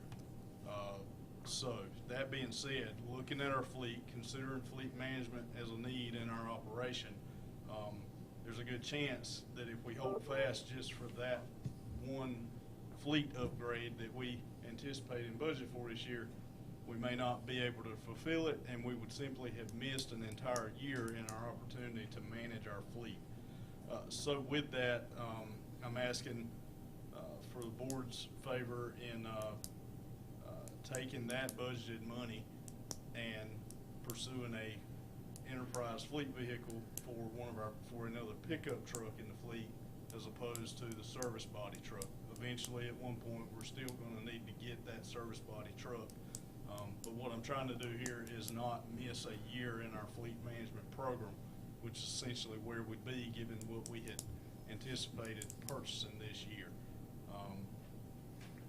Kim has talked with Chrissy. Chrissy believes that she can fulfill one half-ton pickup truck order for us before the end of the fiscal year. So I think $60,000 or $70,000 was budgeted for this utility body with a crane on it. Instead, we would be going with a lesser value in leasing a half-ton pickup that we also will be needing in the fleet. You want to get the board's approval to go ahead and order a half-ton in lieu of the budgeted 1 ton with the service body and crane this year, simply because I know I can't get that truck ordered, purchased, and delivered inside the budget year. So we would just simply miss an entire year in addressing or taking part in our fleet management program. We'd just be an entire year behind. So a need that I would anticipate in the next year, I'm just flip-flopping. So something that we would be trying to do next year, I would move up into this year. Service utility body truck, you would see likely show up in the next year's budgeting process. I'll entertain a motion. How long were these lease terms for? You didn't say it on the sheet. So are you looking at getting a F-150? A half-ton truck, whatever they can, for the best price, put us in. It may be a Chevrolet, it may be a 150, but it would be a half-ton extended cab, four-wheel drive with a utility bed cap on it. So not a tool utility body, but a bed cap. I think 150's on their list. It would be an F-150. I'm sorry. The Chevy Silverado has already cut off. So our only option now would be a Ford or a Ram. Ford makes the most sense. Oh, no. That's what upfit, so take off the 3,800. So 34. That's right. Will these trucks not make it until next year? Budget. Will they not make it? Uh-huh. No, ma'am. They'll make it. Wow. They'll make it. But the thing that I'm trying to keep my eye on is our fleet management program as a whole. We had the utilities department as a whole had a heap of junk. I think we had about 12 vehicles, and that was probably because only about 2 of them would crank and run on any given day. Hurricane Matthew totaled, I think, 8 of them, and we got enough out of all 8 to buy 1. That's just the value and condition of the fleet that the town owned. Since Hurricane Matthew, the past 3 or 4 years, we have been able to make investments in our fleet. What I would like to do is for us to be implementing more of a fleet management plan so that 10, 15 years out, we won't get back in that same situation where we've got a dozen vehicles and all of them together are worth $25,000. You're staggering them out. Trying to get things staggered out, and it'll take a little time, and it's going to take these investments over time, but I think we can get to a point where we can rotate vehicles out through the lease program. We can rotate them out while they've still got some equity. I think over time we can reduce our fleet costs as opposed to buying vehicles, running them forever till they won't run anymore, and then you got something that you basically got to pay somebody to take away from you as opposed to being able to resell it. All right, And what's the that wishes keeps of us the board? independent vehicles. Can I add one other thing? So my role, I work with 25 other government accounts in North Carolina, and my role is to strategize with you and reduce your overall costs. So recently we were able to save Onslow County $400,000 on trucks. And Bertie County is another example where they are now saving 85% in maintenance expenses. They partnered with us 5 years ago. A lot of their fleet is with us, and we've saved them 85% in maintenance cost. Town of Mount Olive would be another one, a good one to reach out to. We've saved them a lot of money. They just released a press release. And Town of Warsaw and Town of Emerald Isle. I've got a lot of examples, but our goal is to save you money. And there's a right time to replace a vehicle. If we replace it where there's still a lot of value, then you're buying a vehicle a lot less expensive than a retail account because you get government pricing. So you're buying a vehicle really low, but then we're selling it when there's still usable life in the vehicle. In lots of cases, in pickup trucks, we're selling them for more than what you paid for them. So our program works. It's just that you've got to see it to experience that. All right, what do you want to do? So you said you're going to take that one out, and you want this one, correct? You're not going after the $60,000 truck.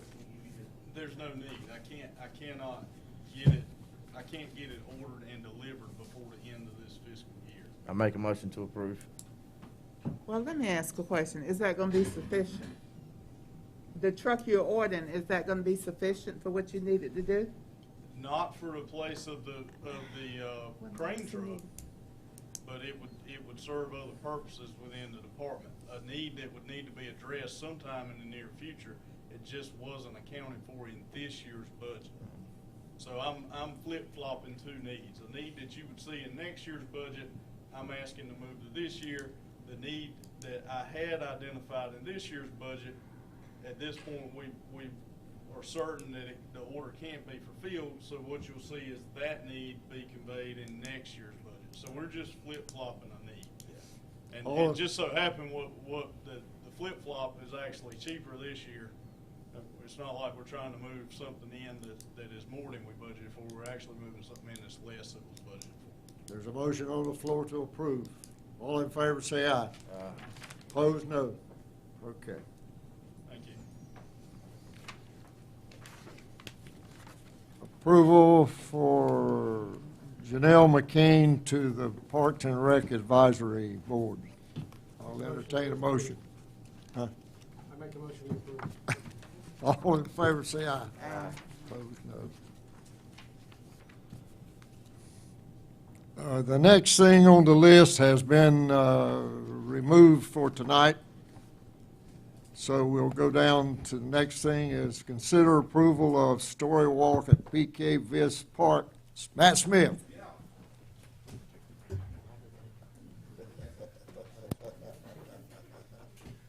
before we get started, can I put my order in for the park Parks and Recreation Corvette Everybody for else next is. year, okay? Absolutely. That would Everybody be else awesome. is. I would love that.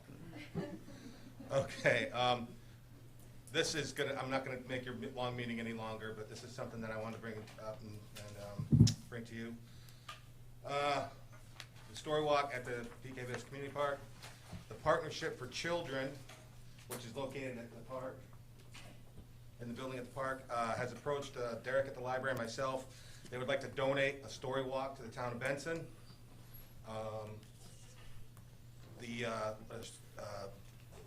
A short history of a story walk. It was a concept that began in 2007 with Ann Ferguson from Montpelier, Vermont. She was a specialist in chronic disease prevention, and she was looking to get ways for families to get outside moving. Came up with an idea of separating out pages of a children's book and posting them along a local nature trail or any trail. The community responded with enthusiasm, so Ferguson began loaning out other story walk books through Montpelier's Keller Cupboard Library. 11 years later, the story walk trails have been installed in parks and library campuses and along nature trails in all 50 states and 12 different countries. Each story walk costs $3,534.15. It did not include the posts or the concrete or the lamination. That has all been already purchased by the PFC. The only thing that we would need to do is be required to install a post along the path, which would be I'll get to that in a second. This will be done with myself and my staff. I've put all the exercise equipment out there. I'm sure it's something I can handle.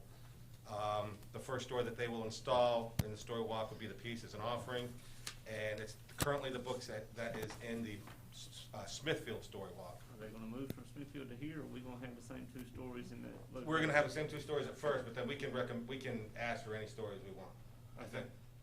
I'll find out for sure. The stories will be switched out periodically. I think they do quarterly. Derek, is that correct? Yes, it's quarterly, and what the idea was basically there'll be a rotation. We'll be one of 3 sites in Johnston County that was selected for this project.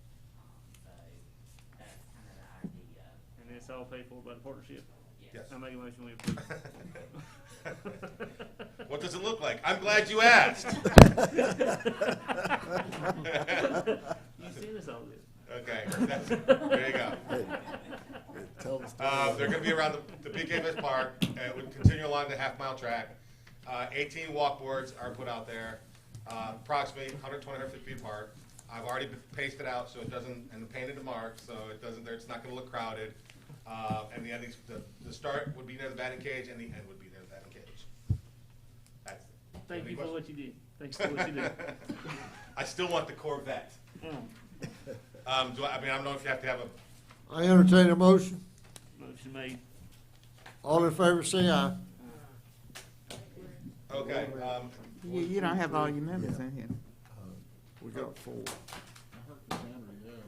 Did she say yeah? Either that or she needs some help in there. Maybe she needs some help. How many you got? The ayes have it. We have 4. There's 4 here. You got 4? Yes. If they don't get permission to leave the room, then their vote is positive.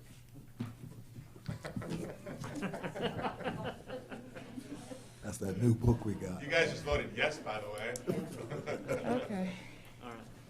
Consider approval of the Johnson County Public Facility Use Agreement. Yep. Matt and Brandon Murphy. Yep. I've got Brandon Murphy. I also got Dr. Jernigan, principal of Benson Middle School here. The Johnson County School System, along with Johnson County Recreation Departments, Civic Tank Clubs, athletic associations are proposing that we enter into a joint use agreement. We've met as representatives from schools and all the associations about a month ago to talk about the agreement. Historically, what you have in your packets is similar to the agreement that's already in place. In the past, we've been able to use school facilities when needed at a cost of $500 a year. We also had to pay someone to be there at the facility, representative from the school, $25 fee for a school representative. The proposal is that the fees would be waived, and we would pay anything to help to use the facility by helping the schools with projects that they may have. And the projects would range from larger projects, smaller projects.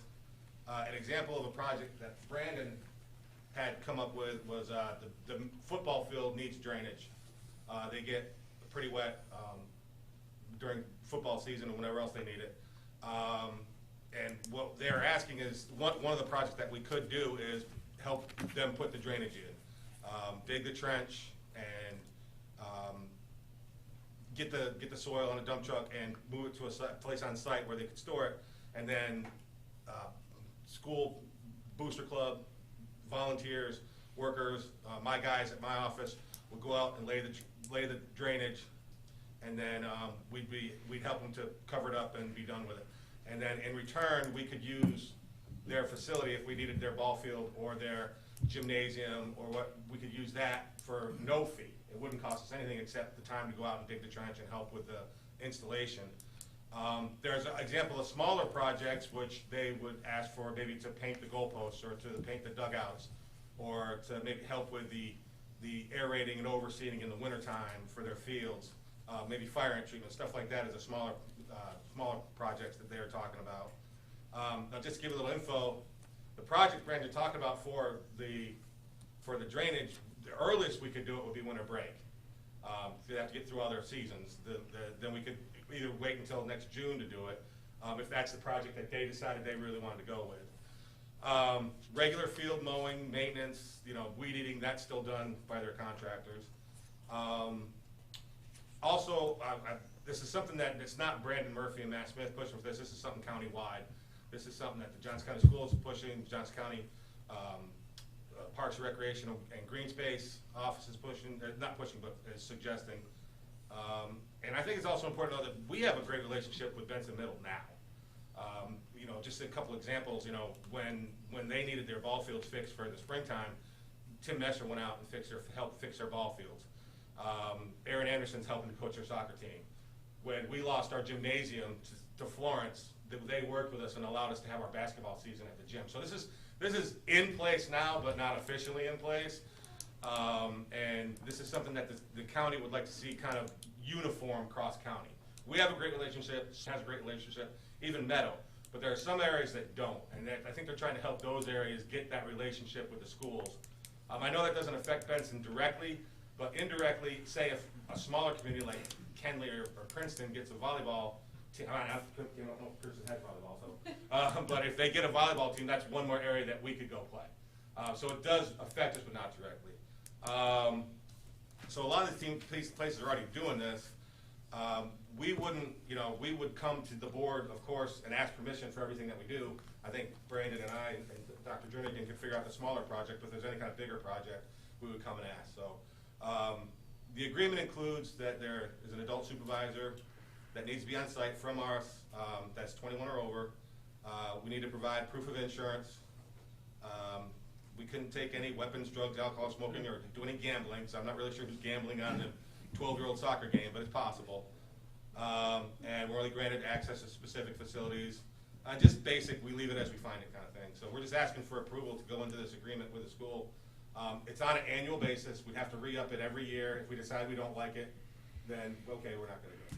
So it's just asking for your approval to enter into this with the school. I make a motion we approve. All in favor say aye. Opposed, no. Thank I'm you, just going to mail this stuff to you guys next time. You did. Thank you. Discussion of Mule Days preparation. Red Mayor, Nelson. Mayor, Commissioners, you have a memo from me indicating the Town of Benson Mule Days preparations rather quickly.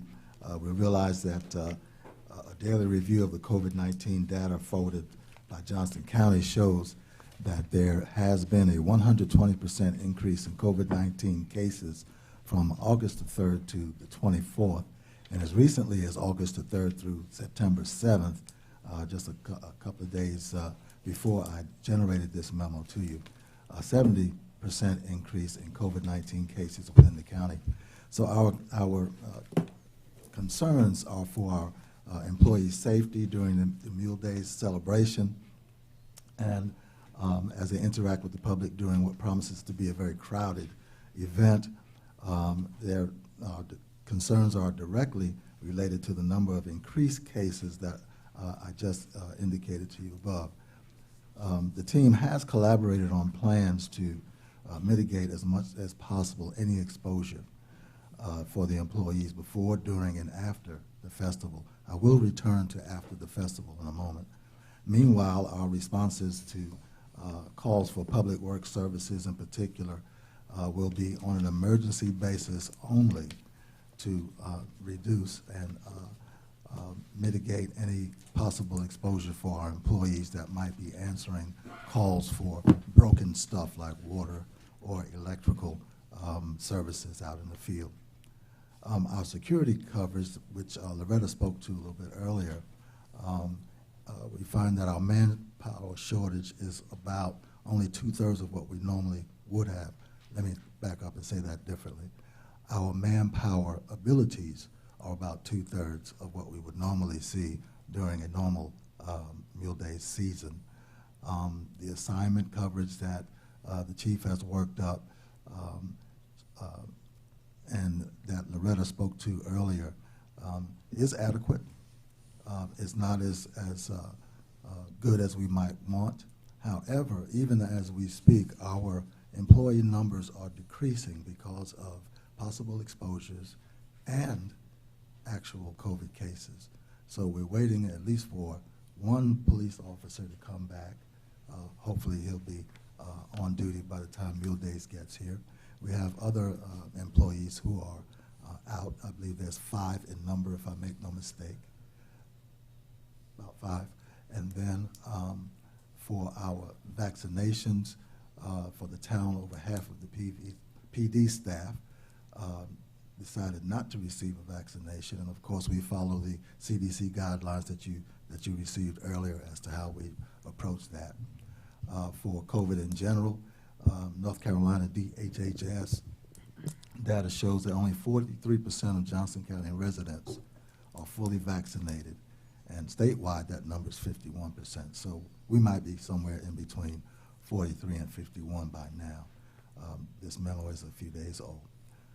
According to the CDC data, our surrounding states in the southeast have an average vaccination rate of 45%. We're a little bit better there.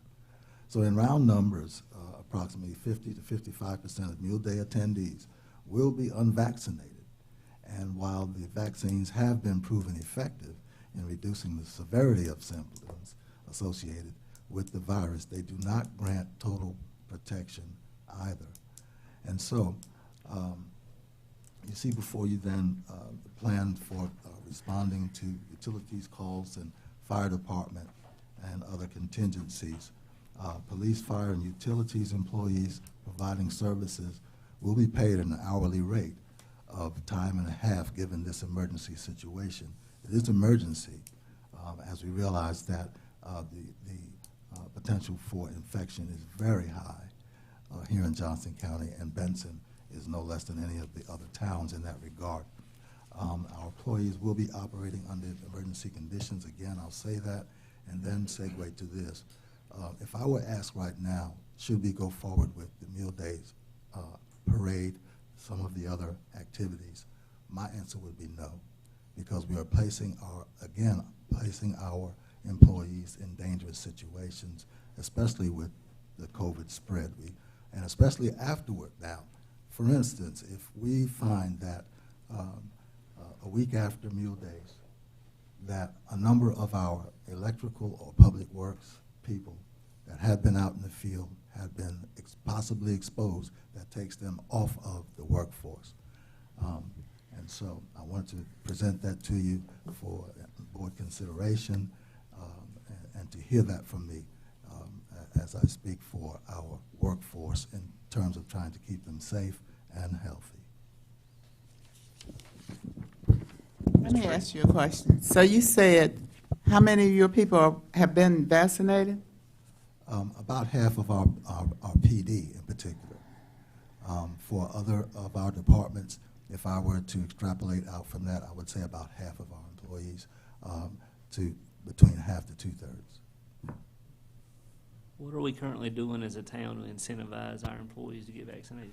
We have not got to that point yet in our considerations. Are we over 100 employees? We are. It depends on, if you're referring Thank to you. the guidance that Governor Cooper just put out, we don't have full guidance yet. So it depends on if he says 100 FTE, the answer is no. If he says 100 employees that get a W-2 from us, yes, we are. So it's just, we're waiting, those are gonna come from OSHA, and they have not sent us the guidelines yet, because I don't think they have them finalized. So that kind of answers your question. If we're FTE, no, we have about 55 FTE.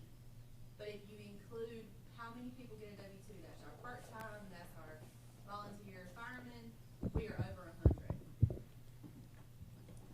Okay. And so that's my report for our meal days preparations. Anybody have questions of Fred? I think we should seriously consider figuring out some ways for this town to incentivize some employees to see if we can get our numbers up. That's on our task list.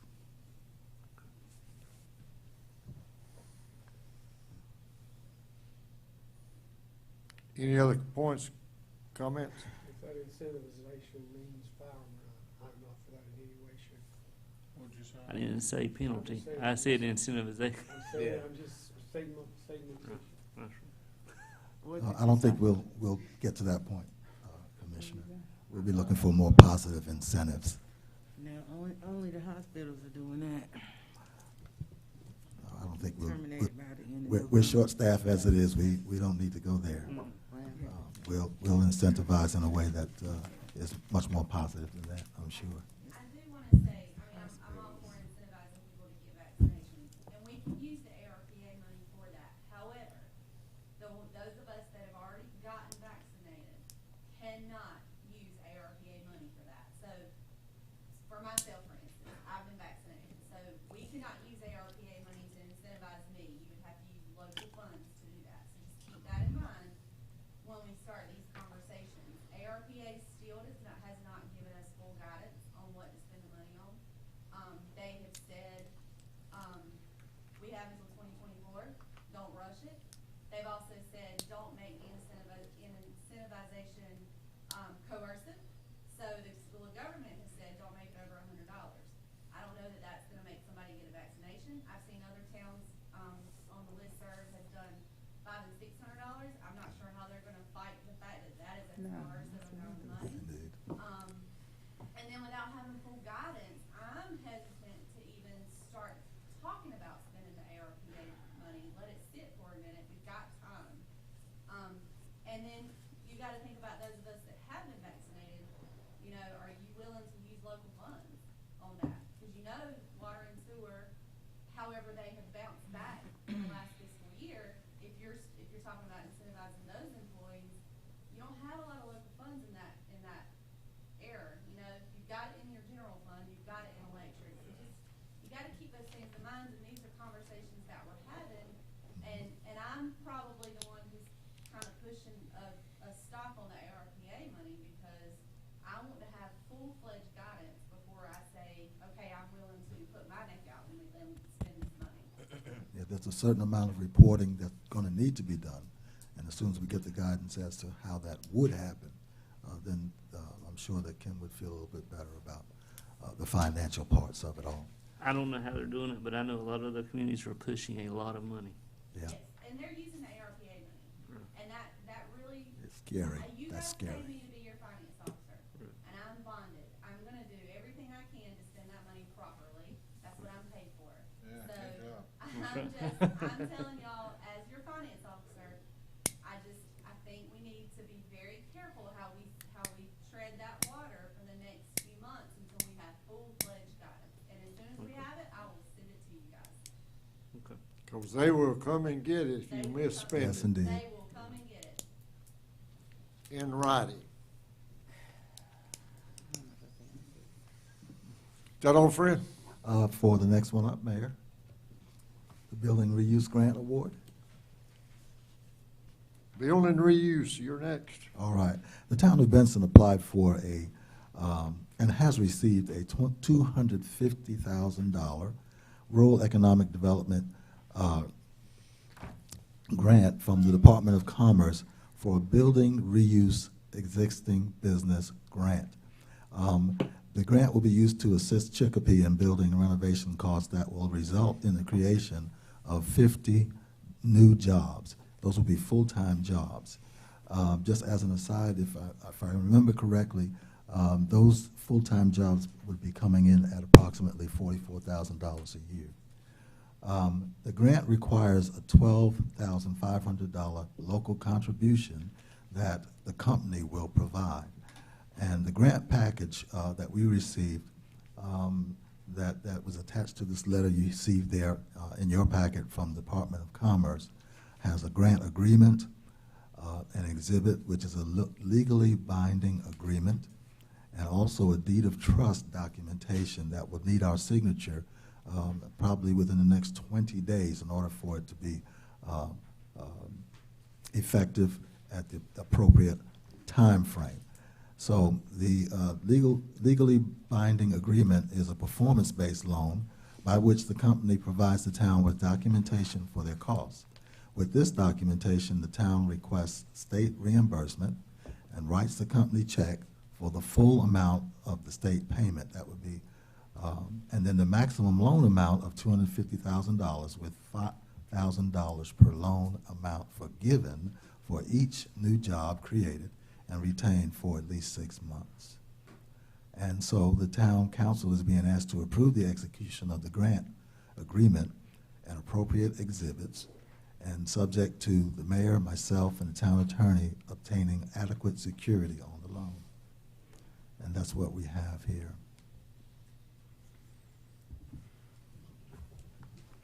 We don't presently have a representative from Berry Global that's going to do the signing of this agreement.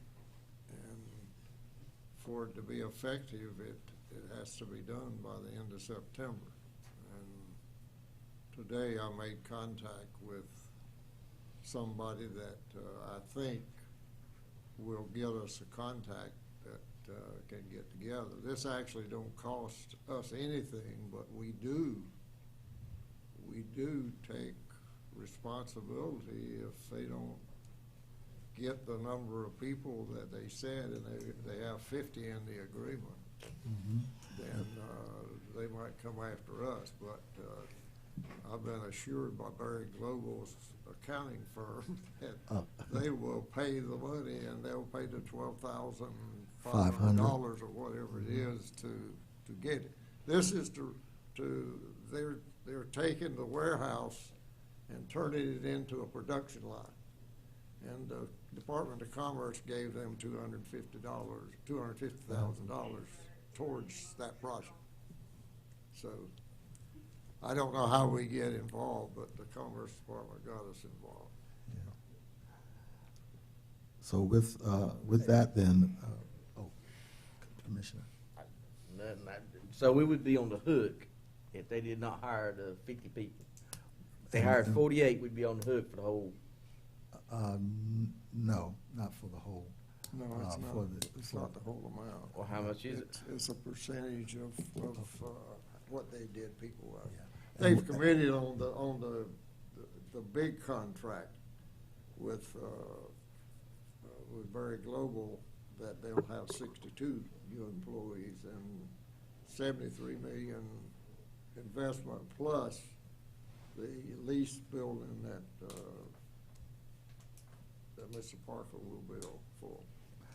And given I just recently seen an article with the CSX connector thing that they were trying to get around here up north. I forgot how many jobs they promised or whatever. Now, come to find out, 10 or less employees is all they're gonna have. That was CSX. Yeah, that's what I know. But that's an example of this. Yeah, they promised so many employees. Our relationship with Berry is such that we would expect that they would make good on the 2 positions that they might not have if that would be 48 only hired. And I would expect that would only be $10,000. That's $5,000 each. And so they would be more than willing to cover that, I'm certain. That's a part of the agreement. Well, their attorneys in Indiana has the contract now looking at it, and it didn't take them, but they just signed a contract for the investment a couple of weeks ago. So we probably are not going to get it back in September, but before we sign anything, we'll come back to the board and bring them up to date before we vote on anything. But So we gotta vote on accepting the money. Yes. I make a motion that we accept the money. Any other questions? All in favor say aye. Aye. Opposed, no. No. How many noes? All right, 4-2. Thank you, Mayor, Commissioners. I don't know. Now, consider purchase order over 10,000, Fred. Yes, you have a $13,000 purchase order for a seltzer mixing pump. And certainly anything over $10,000, I have to have board approval, be able to affix a signature. I think Tim would be better at explaining what this pump does than I would. It mixes, amen, it mixes. This pump is a crossover mixer. It moves our material in the wastewater plant from the aerobic to the anaerobic process of the biological treatment. So it moves it from one ditch into another and keeps it moving through that ditch. So this is one of these things. It's an old pump. Like a lot of stuff out there, it's 40 years old, and it has just exceeded its life and died, and we need to replace it. Can we lease it? I don't know that the resale value will be too good on a pump that's been in sewage. Any other questions? All in favor say aye. Aye. Opposed, no. Thank you, Mayor, Commissioners. Tim Robbins and Ike. Do I stay here?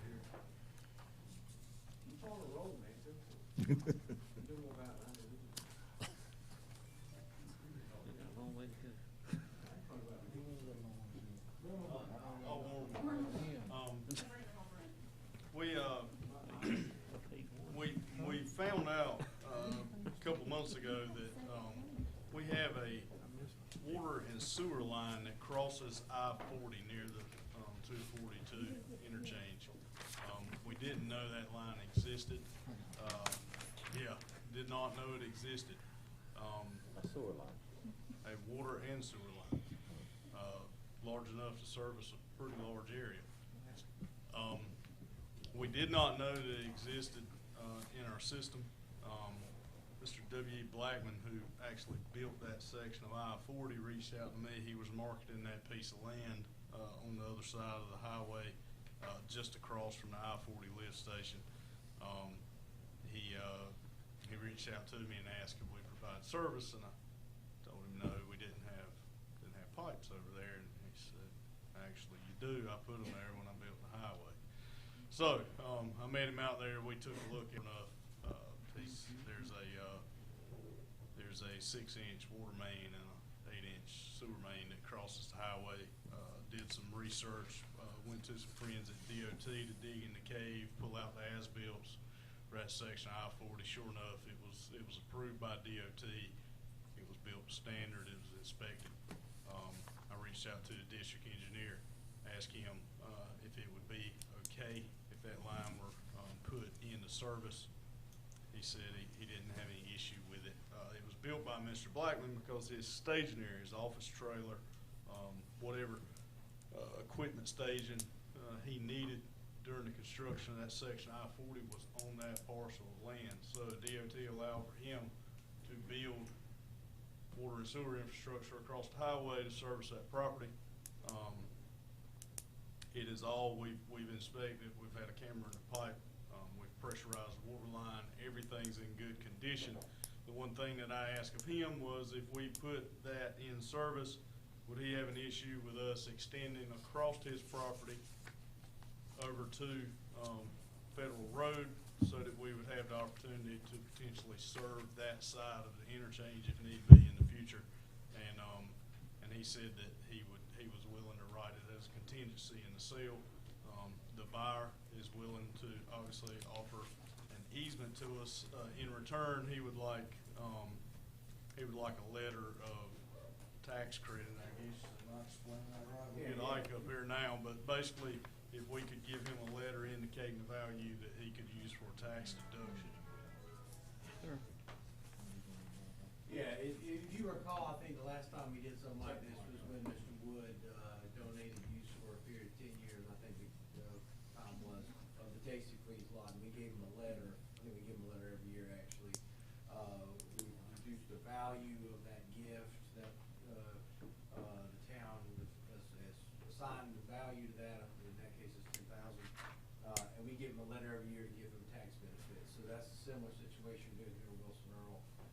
They've asked for $130,000, and we've had his contractor, his engineer, our engineer looked at it also. Our engineer actually was higher than that estimate for the easement and the lines. If we were to go to Wilson Earl Blackman or whoever on this piece of real estate and say, we want to get this easement and obtain it from you, and then we went to whoever contractor and say, we want you to build these water and sewer lines in this area that we just got an easement in, that the value that our engineer assigned value a lot higher than $130,000. The bottom line is, the town's not gonna actually pay any money for it. We're just giving them a letter stating that you've made a charitable gift of this easement and the lines running in it to the tune of $130,000, and he's given us an easement and ownership of the lines that are in your package. You should have the map that shows where we're talking about. It doesn't mean anything else to sit here explain to you. The map.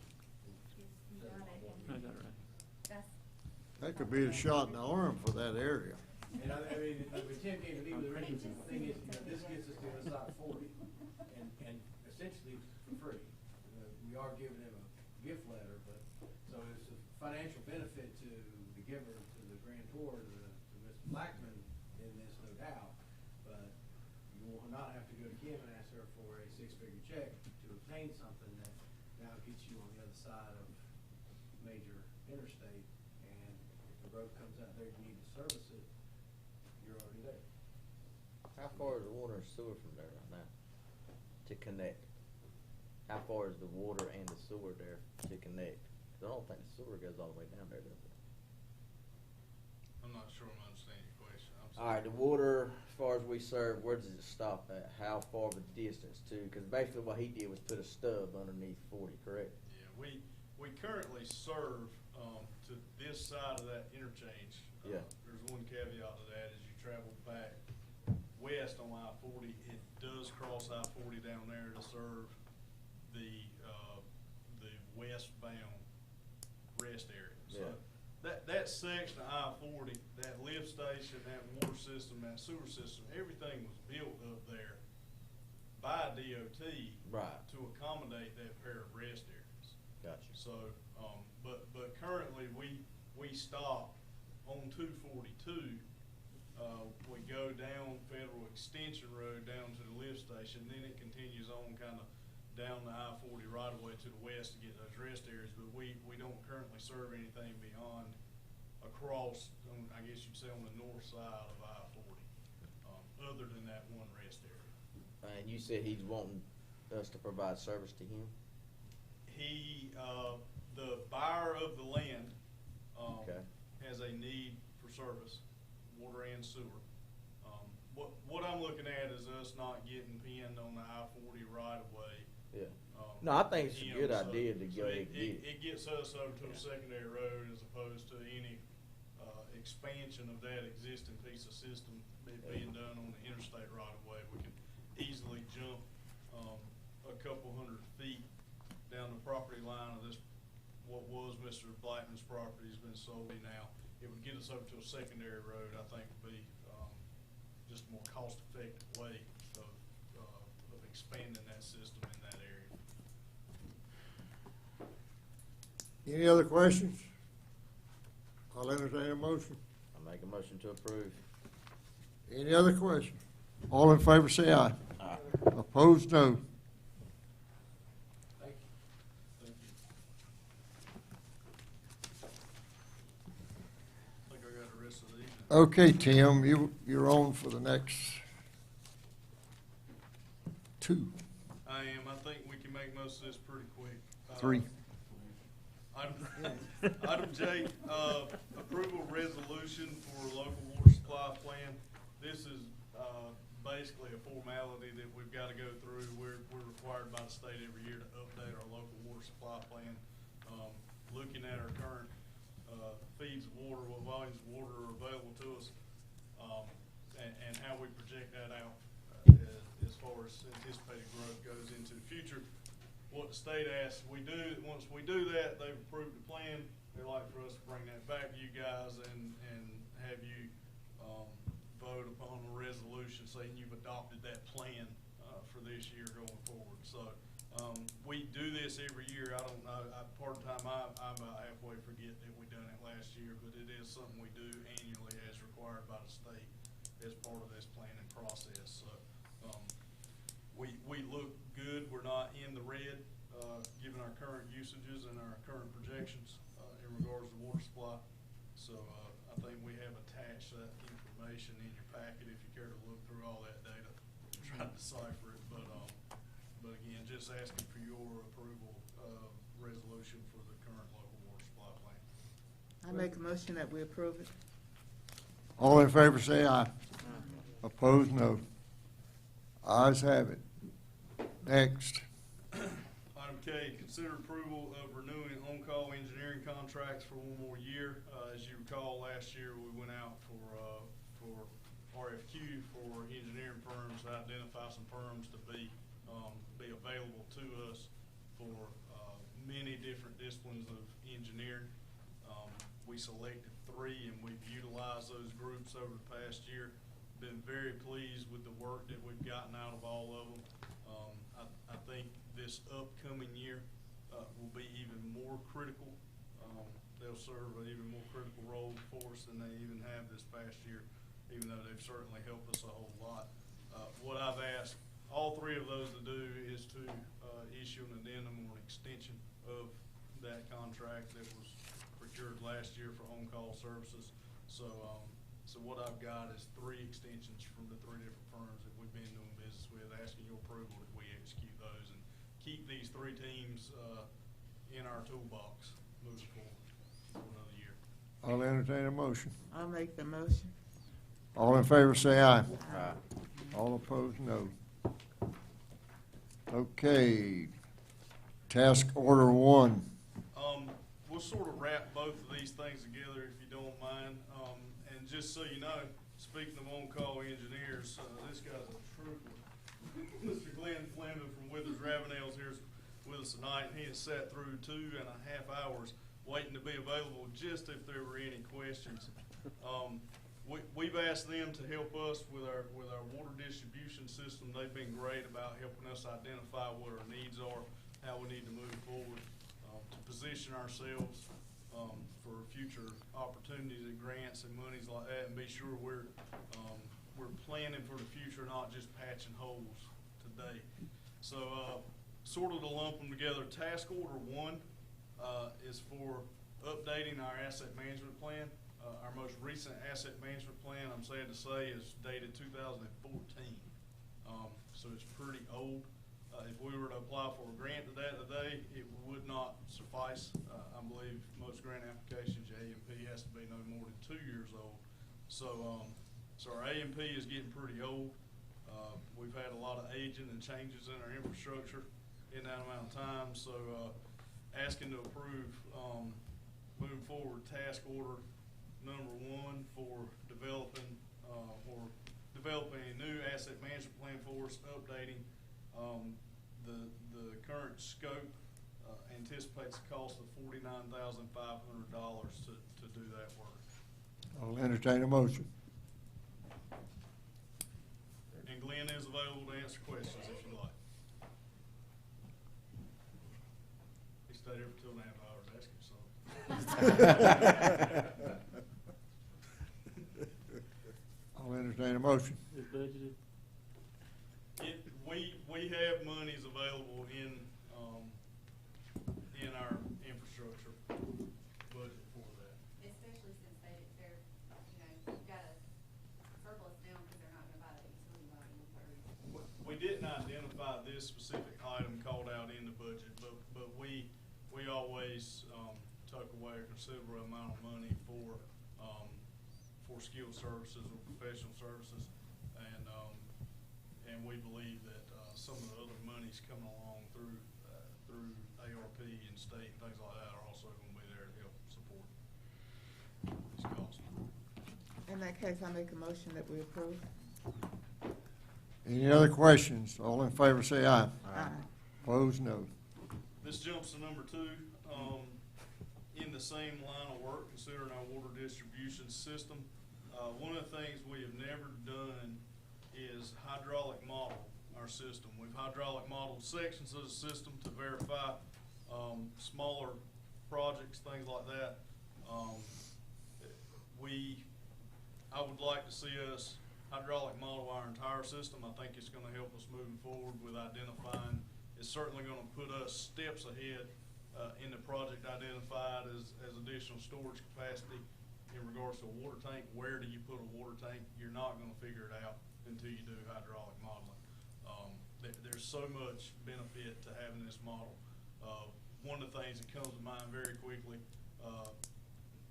Chief Johnson and our fire department, they have to flow test our hydrants every so often for insurance, department insurance purposes to get all our flows. This hydraulic model, this group can basically generate all that moving forward. You don't have to run around and turn thousands of hydrants on and break pipes and break hydrants and all that stuff. They can generate all that with the model. We'll create that just in the process. I see a huge benefit just in not having to go spin a bunch of hydrants off and on. But again, this type of work is needed moving forward, identifying where a water tower goes, identifying our needs as we grow, where we need additional pipe capacities in the ground. All of these things are gonna build a tool for us, a model that we can always have the opportunity to anticipate growth and things like that. You can tweak it in the model and see where your needs are gonna be in your system. This task order, as it's currently scoped, is totals $66,000 even. Again, we put away money in the professional services line item for water sewer that would cover those charges. So we would put them to work on 2 tasks. I would say you're gonna work on them simultaneously in a sense. Almost concurrently. Yeah. Yeah, the task order 1 begins first, and then task order 2 will start overlapping. And how long would that hydraulic study be good for? Glenn? It's really good in perpetuity. It's as good as we maintain it moving forward. So the heavy lift is just the initial build. And then the idea is to continue updating it as your system changes, as we make identified improvements to it, or as the system grows and expands. This has never been done. No, sir. No, it has been done to verify designs in certain rehab replacements within our system. They generally do that just to be sure their design isn't creating any issues somewhere in the surrounding area. But we've never had a hydraulic model of the entire system. In regards to having a model and it being in a toolbox, we did this a couple of years ago with stormwater. Right. Which we were fortunate, I believe FEMA helped fund a good bit of our H&H study. But again, that's another model that now exists of a portion of our system, and these tools are gonna be invaluable to us as this town grows. And we're working on the possible funding for these 2 projects. Right. So a hydraulic study would identify, like you got the street 5-inch, and all of a sudden it comes off with a 2-inch main at a dead end. The fire hydrant gets cut on. These people are out of water. Exactly. So it's going to identify all that stuff. Yes, we start by building an exact digital twin of your existing water distribution system. So the first thing we'll do is calibrate that, make it mimic real-time conditions right now so that we know what the impacts are when an event, just as you described, happens. So it would give recommendations like this needs to be replaced right here. we can identify immediate deficiencies and shortcomings in your system now, start to prioritize those to be addressed based on order of criticality. And then as the system grows, we can identify further shortcomings needed to serve some of that new development. How do you identify what size pipe it is and what materials composition? Materials Do y'all dig it up and to verify it? How do we verify existing line types? Yeah.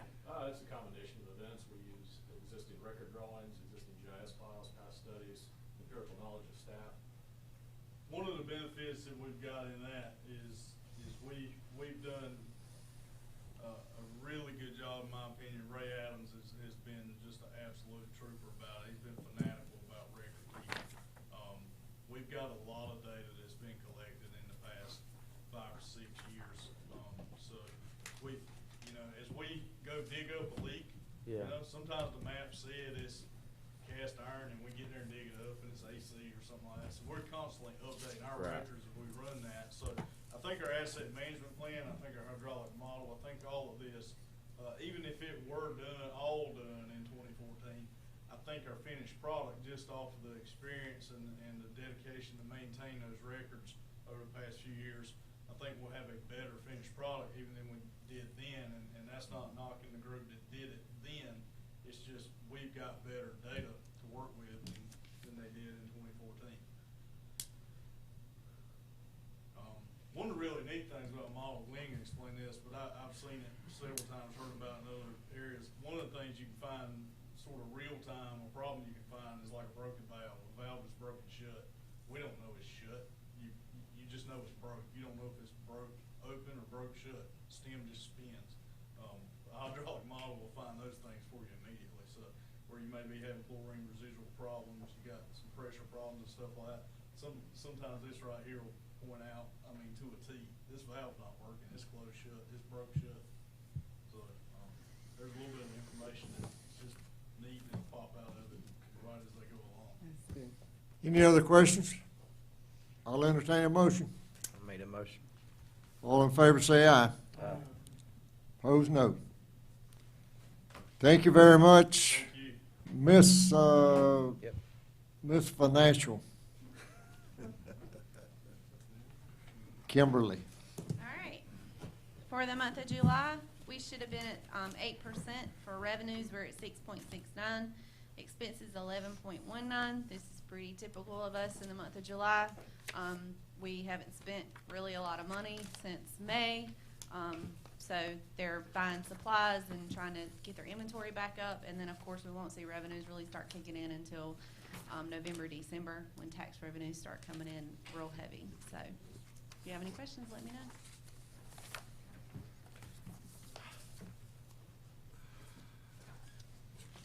How is the audit going? The auditors were here last week. They came Tuesday. They finished up their field work Tuesday and Wednesday. They were not here. I expected them here all week. They left on Wednesday and didn't come back. That's always a good sign in my opinion. So it's still going. We're still working on things. I won't have any probably final numbers till the end of next month, but everything's looking good so far. Nothing, no red flags that they There's had. no accounts that we lost money on this year. I don't have the final numbers yet. I mean, from looking at the operating budget, everything looked good. So, like I said, I'll have his final numbers by the end of next month. Likely I can give you all a draft copy once we have them. Of course, I'll need to look through those and make sure I don't see any discrepancies too. So, Is there any questions of Kimberly? I'll entertain a motion. I'll make that motion that we approve. All in favor say aye. Aye. Opposed, no. thank y'all. Thank you. Town manager. Mayor, Commissioners, you see here the Chamber of Commerce sponsored events. Some that Loretta already spoke to, the golf tee-off and mule days. And that's all I have in my dish. Isaac? I have nothing unless there are questions. Commissioners, start with,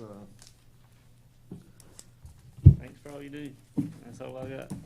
Jim, I don't have anything. Ms. Ollie. The only thing that I have, and I would love for Mr. Nelson to continue to work on the trash thing.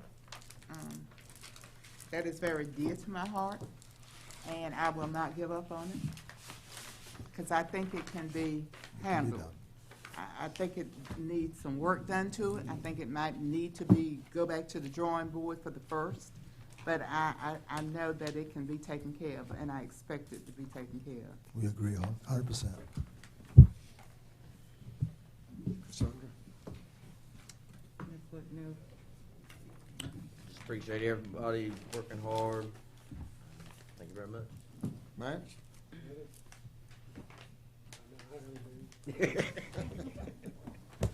I want to make just one announcement. You know that there's been so much conversation about Mule Day for the last few weeks, and I believe we're going to have Mule Day because the Lord wants us to have Mule Day, because everybody wants to come to town and they're looking a place to park now. But there's a Mule Day prayer gathering at 6:30 tomorrow at the Grove.